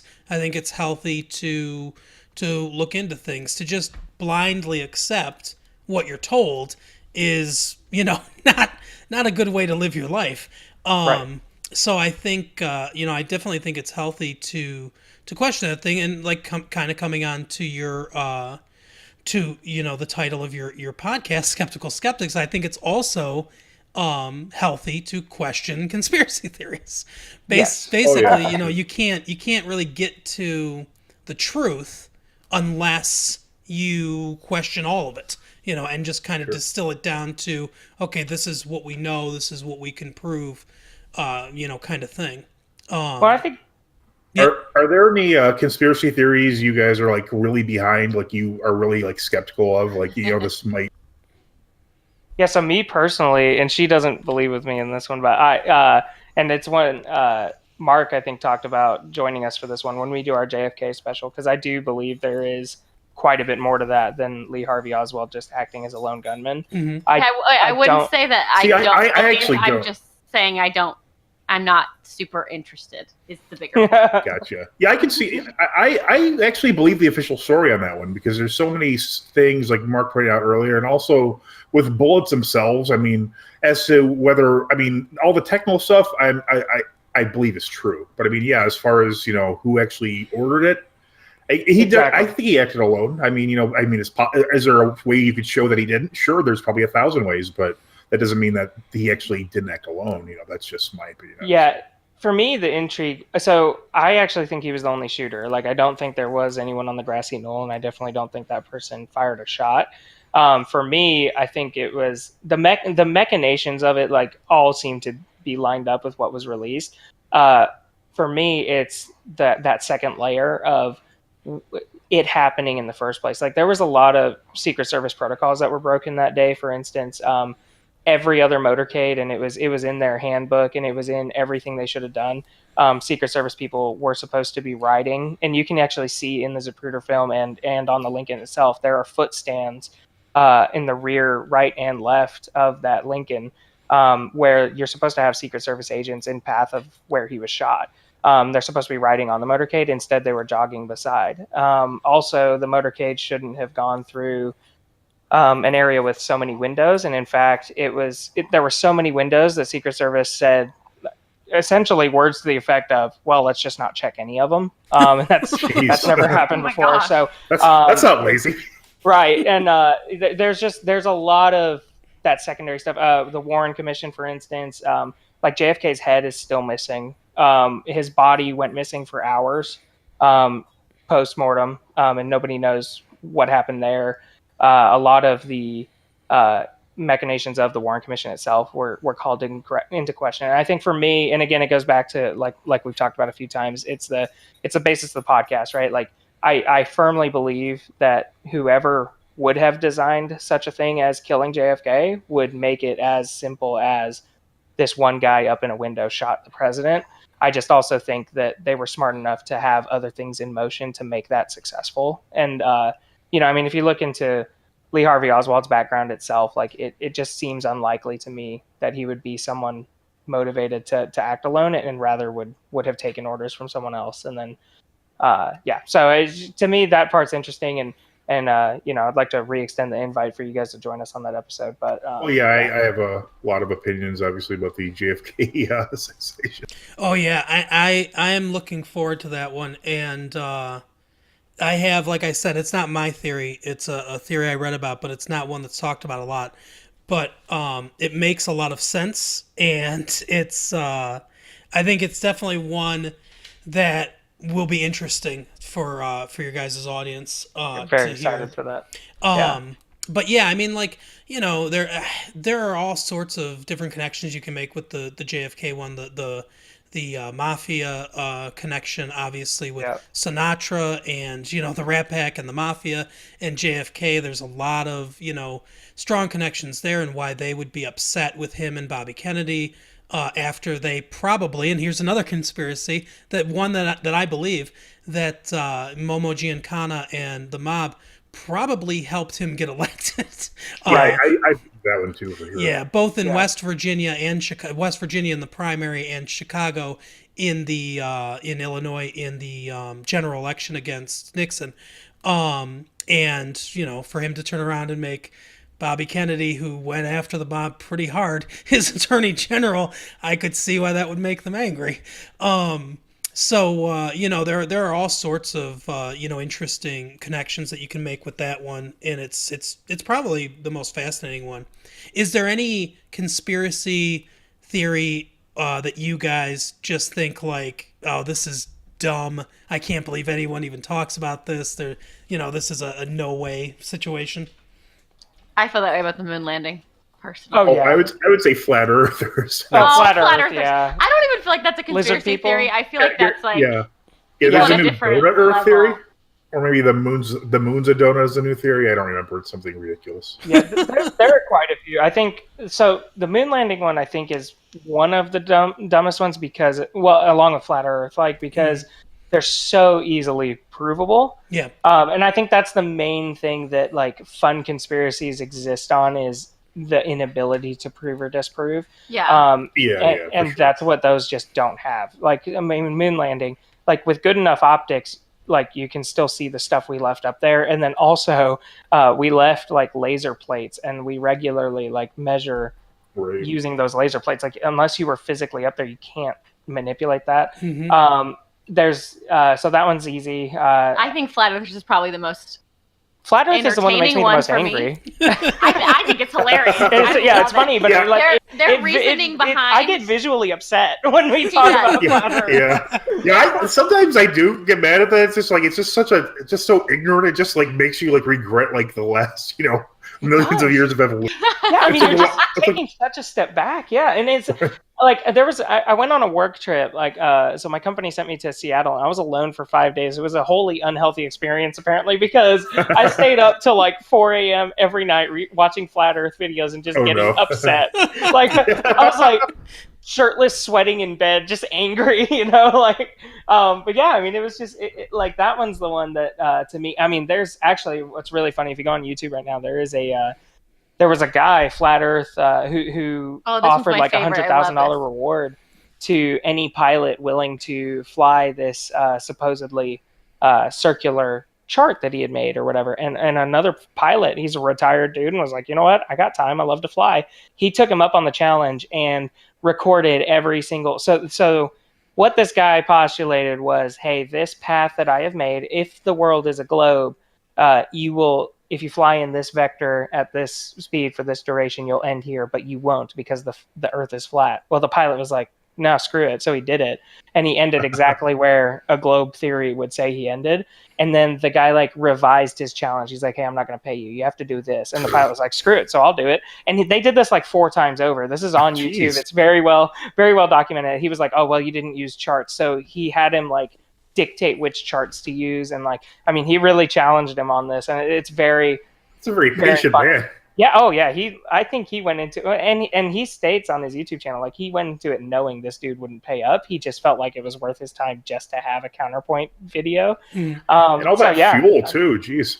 Oh yeah, this dude's loaded. And like this chart, we're not talking about like a short hop. Like he was doing from like South Africa to Egypt. Like it was like long legs, like huge flights. But it's a very interesting YouTube series. Like you should definitely check it out. I just love that we even need the saying globe theory. Right. Right? Like why is that even Exactly. Why does that even need to be a thing? The fact that that's cuz like, I think my favorite part is just the fact that, like if you've ever listened to or like looked up their reasonings behind everything, all of it is bullshit. Yeah, all of it. Like it's not even close to plausible. That's why the flat Earth one is the one that like makes me the most angry, kind of like RJ. Because it makes conspiracy theorists look bad. Yeah, right? Even with the moon one, you know, that's another one like you guys and Mike and I talked about this. I think last week or the week before that. Sometime on the podcast, like how dumb that is, but at least that one is a clear gap in knowledge. There are reasons that they give that it's like, oh, it's because you don't know this thing that you think this. With the flat Earth one, I mean, it's the same thing, but it's much more basic knowledge. Well, and it's the active choice to just say, I mean, and hopefully I'm not, okay, I don't know how sensitive your audience is because I haven't polled that, but anti-vax theory, right? Like, it's the same exact thing. Like you're latching onto one thing that is so easily disproven and giving up the thousands of things that say. Yeah, that's probably the worst conspiracy of all time because it's just harmed so many people. Well, and I don't even, and I almost don't even include it as a conspiracy theory, quote unquote, because like I just, I mean, maybe it's just gotten into the realm of so harmful that I don't even like to think of it as a fun conspiracy theory. But yeah, I mean, it's one of those. Yeah, it's not fun at all. It's just, no.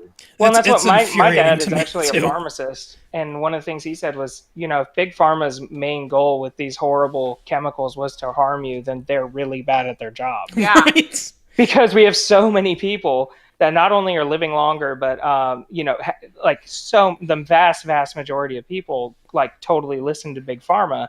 And we don't keel over instantly. So if their goal was to harm you, they are really crap at it. Yeah, I don't think there's a lot of profit in vaccines either. So it's not like they're like, you know, raking in the cash. So many of them, so many vaccines throughout time have been as close to free as possible. Yep.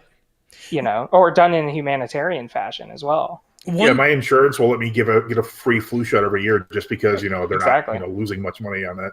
And most employers pay for it now. Like what? It just doesn't make sense. One thing about flat Earth, real quick, that I want to say before I make a contribution to the anti-vaccine thing, because I really hate that so much. Yeah. So we discovered that the Earth was, or human beings discovered that the Earth was round as far back as the 6th century BC. Yeah. And a lot of people thought it was around Christopher Columbus. It is not. No. Like it was well known. Very well known. They knew the circumference of the Earth by the 3rd century BC. Right. Well, I think that's why this one bothers me so much, because when I think of the moon landing, right? Like most of us are never going to go to the moon. Right. So I think because you can't physically be there, you yourself cannot physically be there and do the same thing. I think it's easy to find the flaws, quote unquote flaws in it. But with flat earthers, you could literally prove it. You could do it yourself. You watch a cruise ship go over the horizon, right? And the bottom goes out first. I think another thing behind the moon landing, I just wanted to say real quick, was also that the motive behind lying does make so much sense. Like, Russia was kicking our ass in the space race, and then to lie and say we got to the moon first, like that's the part to me. Okay, I get the meat and potatoes. It's just that there's so much proof otherwise that it did happen that okay, fine, we can get over the motive, right? Like, but that to me, like, I get the initial thought of, well, of course we lied. Like, we were getting our butts handed to us. Yeah, that's probably the worst explanation for it, because I mean the Russians would steal the secret of the moon landing immediately. I mean, they would have. Oh, sorry. They stole the atomic bomb formula. I mean, they're not going to get a couple, reels of film. right. Yeah, well, and that was the other thing that, like, and that's something that so many people go back to is Russia would have jumped, like, absolutely jumped at the opportunity of saying it was fake. Oh yeah. Like, for sure. You think they weren't observing the Apollo craft going where it was going? Of course they were. Like, and that was the main thing. Like they would have jumped so fast on, no, this was done in the studio. Look at how inferior they are to us. And, it would have cost so much more money. I saw that. It. Yep, I saw that. It was like, I think the estimate was like it would have cost like 5 to 6 times more to fake it with the amount of with the technology available. Yeah, right. And with the technology they had than it was to just send them to the moon. Yeah, but the anti-vaccine thing, that one hadn't occurred to me as a conspiracy theory necessarily, right. But and if there are some anti-vaxxers in our audience and you don't want to listen to us anymore, that's fine. Yeah. Try reading a book. You won't miss it. Same thing for my podcast, y'all. But no, like I basically you're taking medical advice for your child from Jenny McCarthy. Right.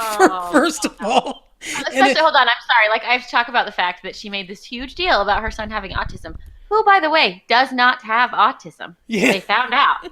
And so she made this whole big thing about how, like, vaccinations gave my child autism. Wait, he doesn't have autism, but vaccinations are still really bad. Like, what are we doing here? Yeah, so there was a stand-up comedian, and this is kind of mean, but there's a stand-up comedian that apparently was proven right about this, because he goes, he said something like, Jenny McCarthy says that her child has autism. Jenny McCarthy is his mom. How do we know he's just not dumb? Yeah, and he ended up being right. But yeah. I think it was actually like 4 or 5 years ago the other day that the Lancet officially, I think it was a Lancet, officially repudiated like Andrew Wakefield, and the only silver lining of the whole the vaccine thing at all is that I always confuse Andrew Wakefield for Andrew Wrigley, so I see him in the Wake Me Up video, the guy in Wham. Andrew Ridgely, the other guy from Wham. Yeah, I always am like, oh, the guy from Wham's been up to something. Every time I hear his name, I just picture the Choose Life shirts, and I just have oh god, that is going back. 1985. It's funny. Mike and I both like Penn and Teller a lot, the magicians. Oh, yeah. And they did this video one time. I think it was on their show, but I've seen it on YouTube, just this clip. And they talk about, they're like, well, okay, let's assume that vaccines do cause autism.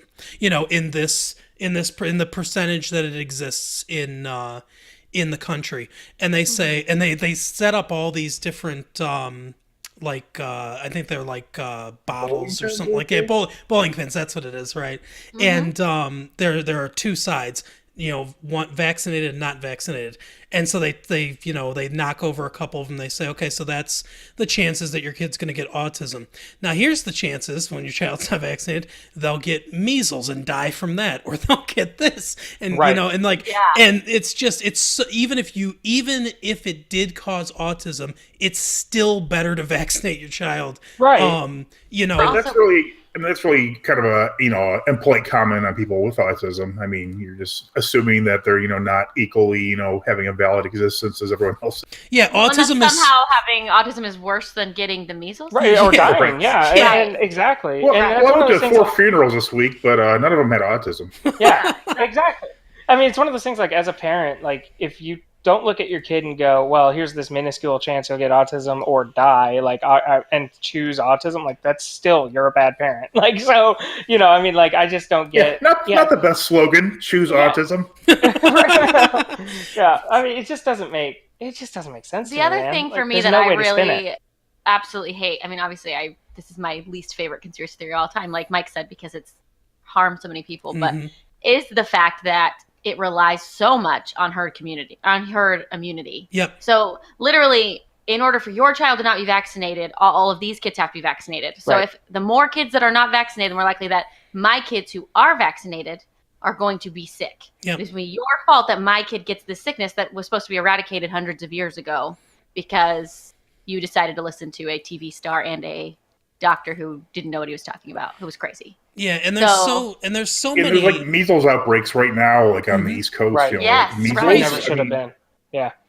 And there's so many new vaccines that have come out since I think we're a little older than you guys, or at least I am, but 1979 here, but 93. Since we were kids, there have been, like when we were kids, we got the chickenpox. We didn't get the chickenpox vaccine. So did I. Yeah. And there are additional vaccines that have come out. So if vaccines did cause autism, you would think that with more vaccines being given to kids, the incidences of autism would rise, but they really haven't. No. Right. There was a rise at one point, but that's because they expanded the criteria for diagnosis. Yep. Right. Not only the criteria, but also the taboo on like dealing your with stuff child like that has evaluated. been lifted as well. So like, there were a lot of people with all the way up to Down syndrome where their parents buried their head in the sand and just, hey, my kid's totally, quote unquote normal. And I think that's another, that was one thing that was documented as, being a leading cause to the quote unquote rise of autism. Yeah. And and people used to do that all the time. I mean, my aunt, Wanda, my dad was born in 1930, and I think she was a couple years younger than him. So my dad was old when I was born, but she was raped when she was a teenager, and she developed schizophrenia. Obviously, she always had the genetics to have schizophrenia, but a lot of times traumas like that can bring it out. And my dad was in Germany. He was in the army during the Korean War, and he was stationed in Germany at the time this happened. And he came home to his parents' house, and my grandparents had put my Aunt Wanda in her room and basically just brought her food and water and stuff, but completely ignored her and separated her from the family because all of a sudden she was hearing voices, delusions, doing these things that they couldn't understand, they didn't know how to deal with. And my dad said, when my dad got home, he said, what's wrong with Wanda? And my grandfather said nothing. And my dad, who had never sworn at his dad in his entire life, said, the fuck, there's nothing wrong with her. And he ended up taking her to, one of the earlier mental institutions, getting her help. And then eventually she got medication that worked for her, and she got put into a halfway house, not a halfway house, but assisted living community where it was her and a bunch of other people and some nurses, and that's where she lived for the rest of her life. And she would come and visit us during holidays and stuff like that. We'd go visit her, sometimes, and that's where she lived. And she was always kind of off, but I remember saying to my mom, Aunt Wanda's kind of, weird and stuff. And as I got older and she explained more about it to me, she would say, you should have seen her before, she had the medication, because she was lucid-ish and, not seeing delusions when she was on her medication. Her medication worked for her, but when she was not on it, obviously she had all the classic symptoms of schizophrenia. So they did that with a disease that is that severe and that and stuff. Back then, obviously, they didn't really do much for autism, or people, like a lot of people say, oh, everyone's has anxiety now, and there's so much anxiety, is it something in the food, is it something in this? And I'm not saying that doesn't play a factor. I don't have enough information to definitively say that there isn't a factor in that, but I think a lot of it is, and Mike and I talk about this all the time, is there's increased communication and lessening of taboos about different mental health problems. And people are much less apt to basically just say, like take some macho attitude where they're like, I'm just going to push through this, and I'm not going to tell anyone about this. I'm just going to repress all this stuff. People don't do that as much anymore as they used to. So that kind of explains a lot of how, it seems like there's more of this stuff going on now, but there really isn't. Right. Well, and it's sad, I think, that it's 2019. Like you were saying, it's become so much less taboo. It's become so much more accepted, and we talk about, all of those kind of things so much more now, and it's yet still our biggest fear is how dare our child get autism. Right. And that's really interesting to me, that it's just like you'd really rather have your kid sick in the hospital, possibly dead or dying, or horribly disfigured by some of these diseases. Yeah, Right. I mean, like my mom was talking to me about, because when she was a kid, the measles were real. They were everywhere. That happened. There was no measles vaccination. That was just the way it was. And she's like, I've seen people have the measles. She goes, it's horrible. It is awful, and they're deathly sick, if not dying. And yeah, they can be maimed big time. And so I think it's like we have people on this earth alive and remembering polio. Yep. Yeah, I would say people, 50, 60 years ago that was a real danger. Right. Mm-hmm. And then they see us as a society consciously making a choice that could lead back to the rise of polio. Like, yeah, it's one of those things like we talked about, just anger inducing. I mean, and that's the funny part too. Actually, I had never seen this before until like 2 months ago, but like the Flat Earth Society and Anti-Vax Society both mutually disdain each other a lot of the time. I think that is like the funniest thing that I've ever seen. I think that's so good. Like, they're two of the most ridiculous groups of people on the planet. Right. Yeah. And they're like almost mutually exclusive. Like the Venn diagram of Flat Earth and the anti-vax are like two circles. Wow. Like, I love that. Either of them are just being disingenuous because there's easily pointable to evidence. I mean, for the people who say, "Oh, this doctor said vaccines do this," then like, "Oh no, look, he's been widely discredited." If you still believe it past that, and you aren't a scientist yourself who has some kind of medical evidence that proves you're correct, just don't say anything. I don't want to hear what you have to say. Right. Yeah. Yeah, I got into a debate with someone on the internet, and they were talking about how this doctor said, like, he said that it was his sister. Her sister took his son to the doctor and said that he had become autistic. The doctor said to them that he had become autistic after having these inoculations, these vaccines, and I said, there is no way that a doctor told your sister and her husband that. And I said, I think this is like a game of telephone. I think you're just misinterpreting this information, or your sister's trying to misinterpret this information. And he said, no, he said that his what did he say? That his mercury level was at a 15, and it's supposed to be an 8 or something like that. And I said to him that's look, everything you're saying. This is not. I don't know what mercury level 10 is. This is not this is not how doctors measure this stuff. They measure IVG and IVGM, IVGF, these factors in your blood, and that's how they determine what the levels of different heavy metals are, whether you need chelation and things like that.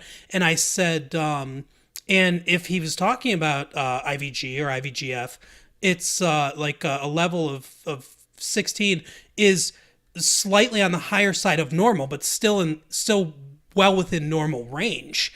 So I said, and he's like, well, no, he didn't say that. He said this, and I'm like, okay, well then the doctor then either the doctor you're talking to is a complete quack, and me, without a medical degree, knows more about how they measure mercury in the blood than he does, which I don't think is true. Or you or your sister or both are misinterpreting this information grossly. But there's no way that he told you that. And I think that's a lot of people want to believe certain things, and then they shape their world to conform to what they want to believe. Well, and I think it goes back to the ignorance thing, because we don't know, we don't have the information of why autism happens or how it happens, right, whether it's genetic or not. And I think it's something I was actually just thinking about. I've never thought of it this way, and who knows if it's true or not. But I've always thought of with that doctor. I can't remember his name. The doctor who got disproved. He was in Wham. Andrew Ridgely. Yeah. Oh yeah. No, it's Wakefield, right? Wake me up before you go. I used to think of it as like maybe he really hates vaccinations and wants to prove why they're bad. But then I thought, what if he wanted to be the first person to give us a explanation for how autism happens? Because that would give him buku bucks and a big name, right? Well, he was actually it was financially he had a financial interest in doing that. I can't remember exactly what it was, but it was part of the disproving process, and what the Lancelet did to denounce him. Right. They discovered. Well, because I was just thinking, like, if I was a parent of someone who had autism, I would probably love to find a reason why it happened, or why it was that. Guess, you know what I mean? Because there isn't one. Like I have two cousins who are autistic, and my mom has talked to my uncle about it before, and he kind of talked about that, about how it's hard to just accept that we are just not going to know that this is just. Sure. And I mean, you love your child, of course, you love your child, and you accept it and everything else. He said it's not about that. It's more just about, I wish I could understand if there was something that happened, or if we did something, or if any, or whatever possibly could have happened, or if it was our genetics or whatever that caused that. And so I was thinking of it that way, because I think that's why a lot of parents latch onto it, is because of the fear of just, we don't know why this happens. Well, and then like, it's just like with flat earth too. Like you just have that pure ability that humans have. Like, and I don't think any other like animal would do this. Like, I think if a dog is alone in the woods and they see like a giant bear coming at them, they're going to be like, no, that's just a guy in a costume. Like, humans are the only ones that look at a certain set of facts and go, no, this has to match my perception. I somehow know more, even though I don't know anything. There's this YouTube video I saw for Flat Earth, and it was a guy who was like, see, I'm standing over on this island, and the Chicago skyline is in view, and that shouldn't happen if the Earth isn't flat. And like simultaneously, he's standing next to a reporter going, this is a once in 100-year phenomenon where the water like vapor has risen to the point that now we can see the Chicago skyline from here. And like he knew this reporter was doing this thing, but he decided to still make that video. Like that is the like blood boiling anger that I get because like that, it takes such a special kind of person to look at, you know, a thousand facts and then just still see like what they want to see. And then also I think you combine that with just innate laziness. Like I had one of those Facebook online debates as well with somebody who was like, you know, I'm not full anti-vax. Their parents are anti-vax, but they were like, I'm not full anti-vax. I just don't think, you know, I should go into it saying, you know, load my kid up with every vaccination. I was like, you know, here's the thing. You don't have to. Like, the research is available. It's just whether or not you're actually going to do it. And lo and behold, they never did any research. And I think that's the big thing, too, is like everybody looks at it as, I'm just not going to trust my doctor, but I'm also not willing to do my own research. Educate myself, right? Like, it just makes it like it's a combination of things that makes no sense. It's not like it's voodoo. Like, the information is there. Yeah, no, it's there. It's on Google Scholar. Like, it's available. It's kind of insane that in the era of the internet, where literally every piece of information is at your fingertips, right? That this stuff is happening. But I have the information about the autism guy here. He wrote the paper because he was trying to boost sales of the single for Careless Whisper. There it is. Oh, yeah. Guilty feet have got no rhythm. Another big factor that we're not really bringing up is there's just a lot of dumb people out there. Yeah. As the great George Carlin said, think of the average person and then realize that half the people are, and think of how dumb the average person is, then half the people are dumber than that. Yeah, I love Carlin. I think another thing, and I've talked to my dad about this a lot, and I think I've said it just in general a lot, is because of the internet and all this power that we have at our fingertips, that dumb ass minority has become so loud. Well, they don't be very many in order to speak louder. Yeah. Well, it's like what you were saying, Mark, about conspiracy theorists, how there's those ones that always have to make us look bad because it's the dumbest people talk the loudest. Mm-hmm. Like, it's always like that. Like, there's those of us back here who are like, hey, I don't believe everything, but I also am not like, you know, tinfoil hat wearing. But at the same time, but then there's people who are like gung-ho and for it, and they're spouting it on every rooftop and in the newspaper and things like that. It's like, I mean, not to get political, and, you know, like, I'm not, we don't talk about what political affiliations we have necessarily on the Right, show. yeah. But it's like if you take the Republicans, for instance, right? And it's like, I'm a Republican, and you say, like I'm a Republican, and then this guy next to you is like, oh yeah, I'm a Republican too. What do you think about those Jews taking over? Yeah. And it's like, you're like, whoa, wait, let me step back a little bit.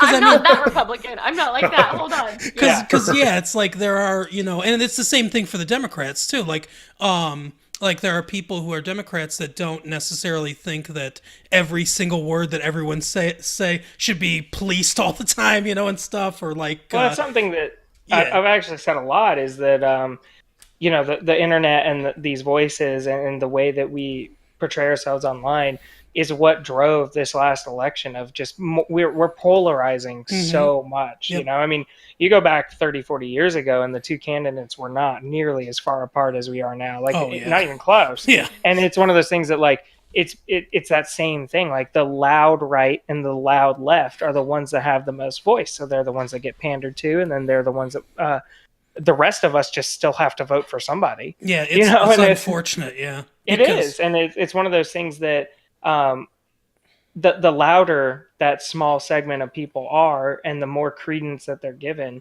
the worse off everything is. I mean, you look at like what ESPN, even something as trivial as sports, what it's become. It's just a bunch of guys yelling at each other, and it's because of the minority of sports fans that enjoy that are the loudest sport fans. So that's what we get. Stephen A. Smith and Skip Bayless. Yes, right.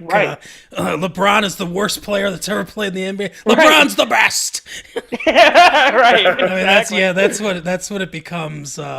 And it's just, it gets like, when the United States balanced the budget under Bill Clinton's administration, I tend to be more of a centrist than most people, which is why this era can be infuriating politically for me. Same. But, like, people are like, oh, Bill Clinton did such a good job balancing the budget. And I always say, yeah.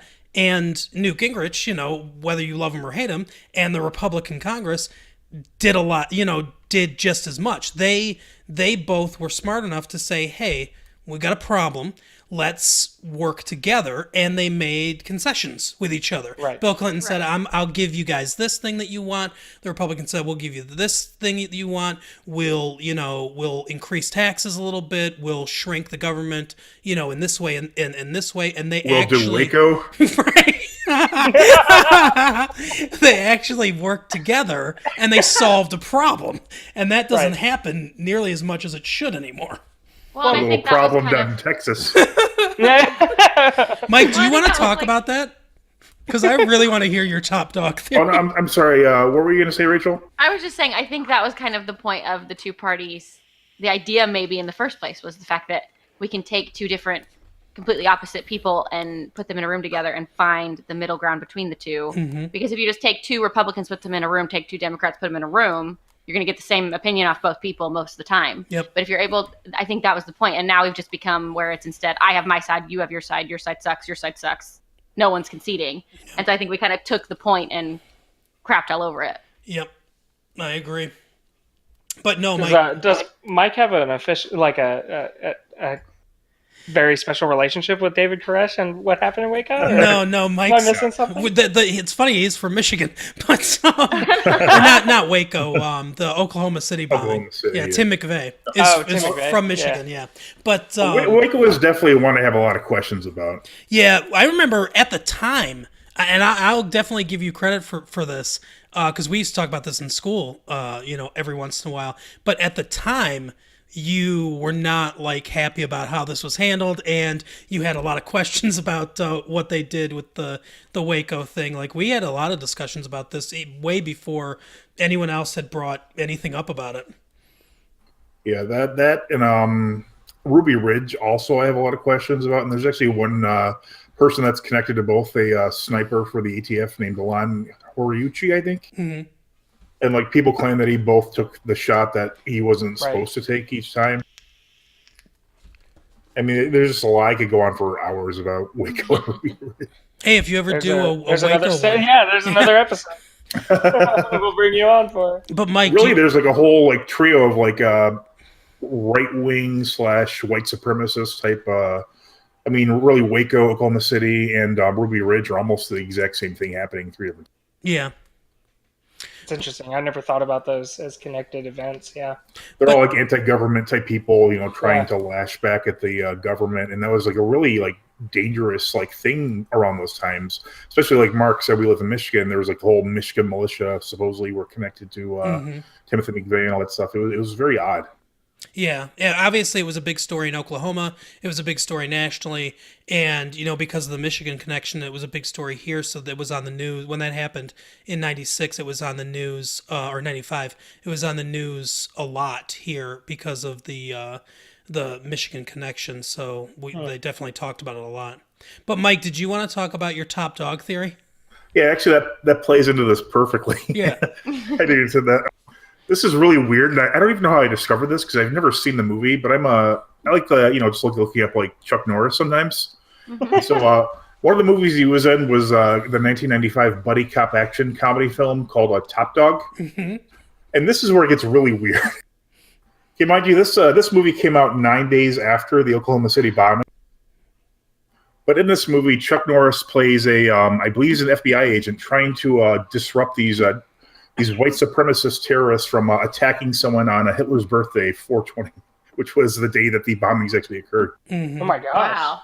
Yeah, when you think about it, this actually, obviously they didn't make the movie the day it was released, so this was in production for, almost an entire year. Right. Yeah. Right. Jeez. Another weird thing about that is Chuck Norris is actually from Oklahoma. Mm-hmm. He was born there. He's not from Texas, unfortunately, like many would love him to. And another odd thing about it is the dog in the movie is named Reno. Oh, I forgot to mention that his partner in crime is a dog. Yeah. That's why it's called Top Dog, because they pair him with a dog. And the dog's name is Reno, and Timothy McVeigh actually at one point said he was debating between assassinating Janet Reno or doing the bombing. Wow. That's crazy. Yeah, it says that the film received mainly negative reviews. I can't understand why, because anytime that you place a cop with a dog, it's usually a hit. It usually works. Another weird tie to this, and I could be a little wrong in this. I'm not a big fan. I haven't really watched Parks and Recreation, but the screenplay is by Ron Swanson. That's the guy's name.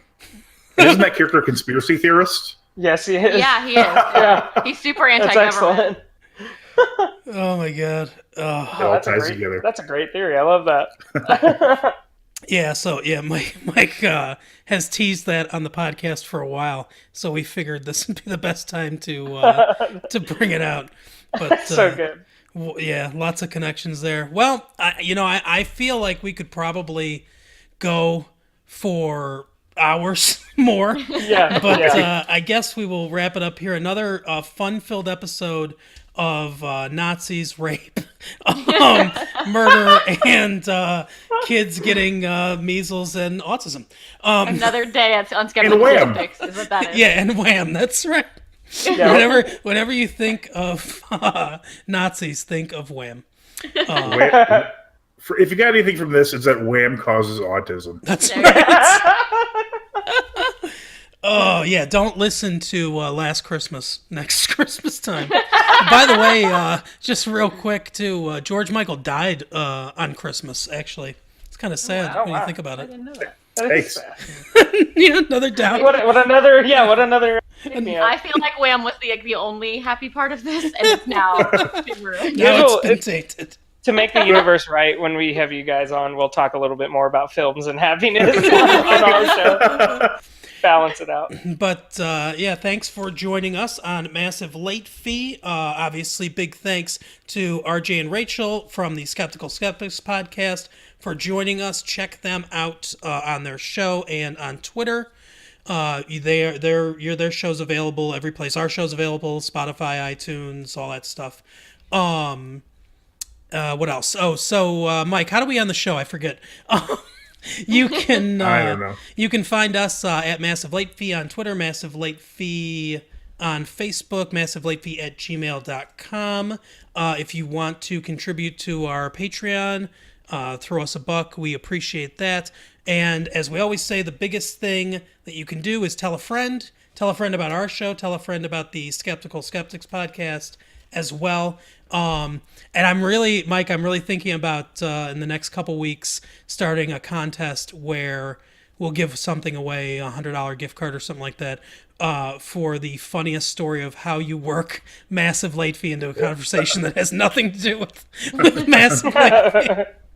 Oh, we're on MySpace now too. I got it. So.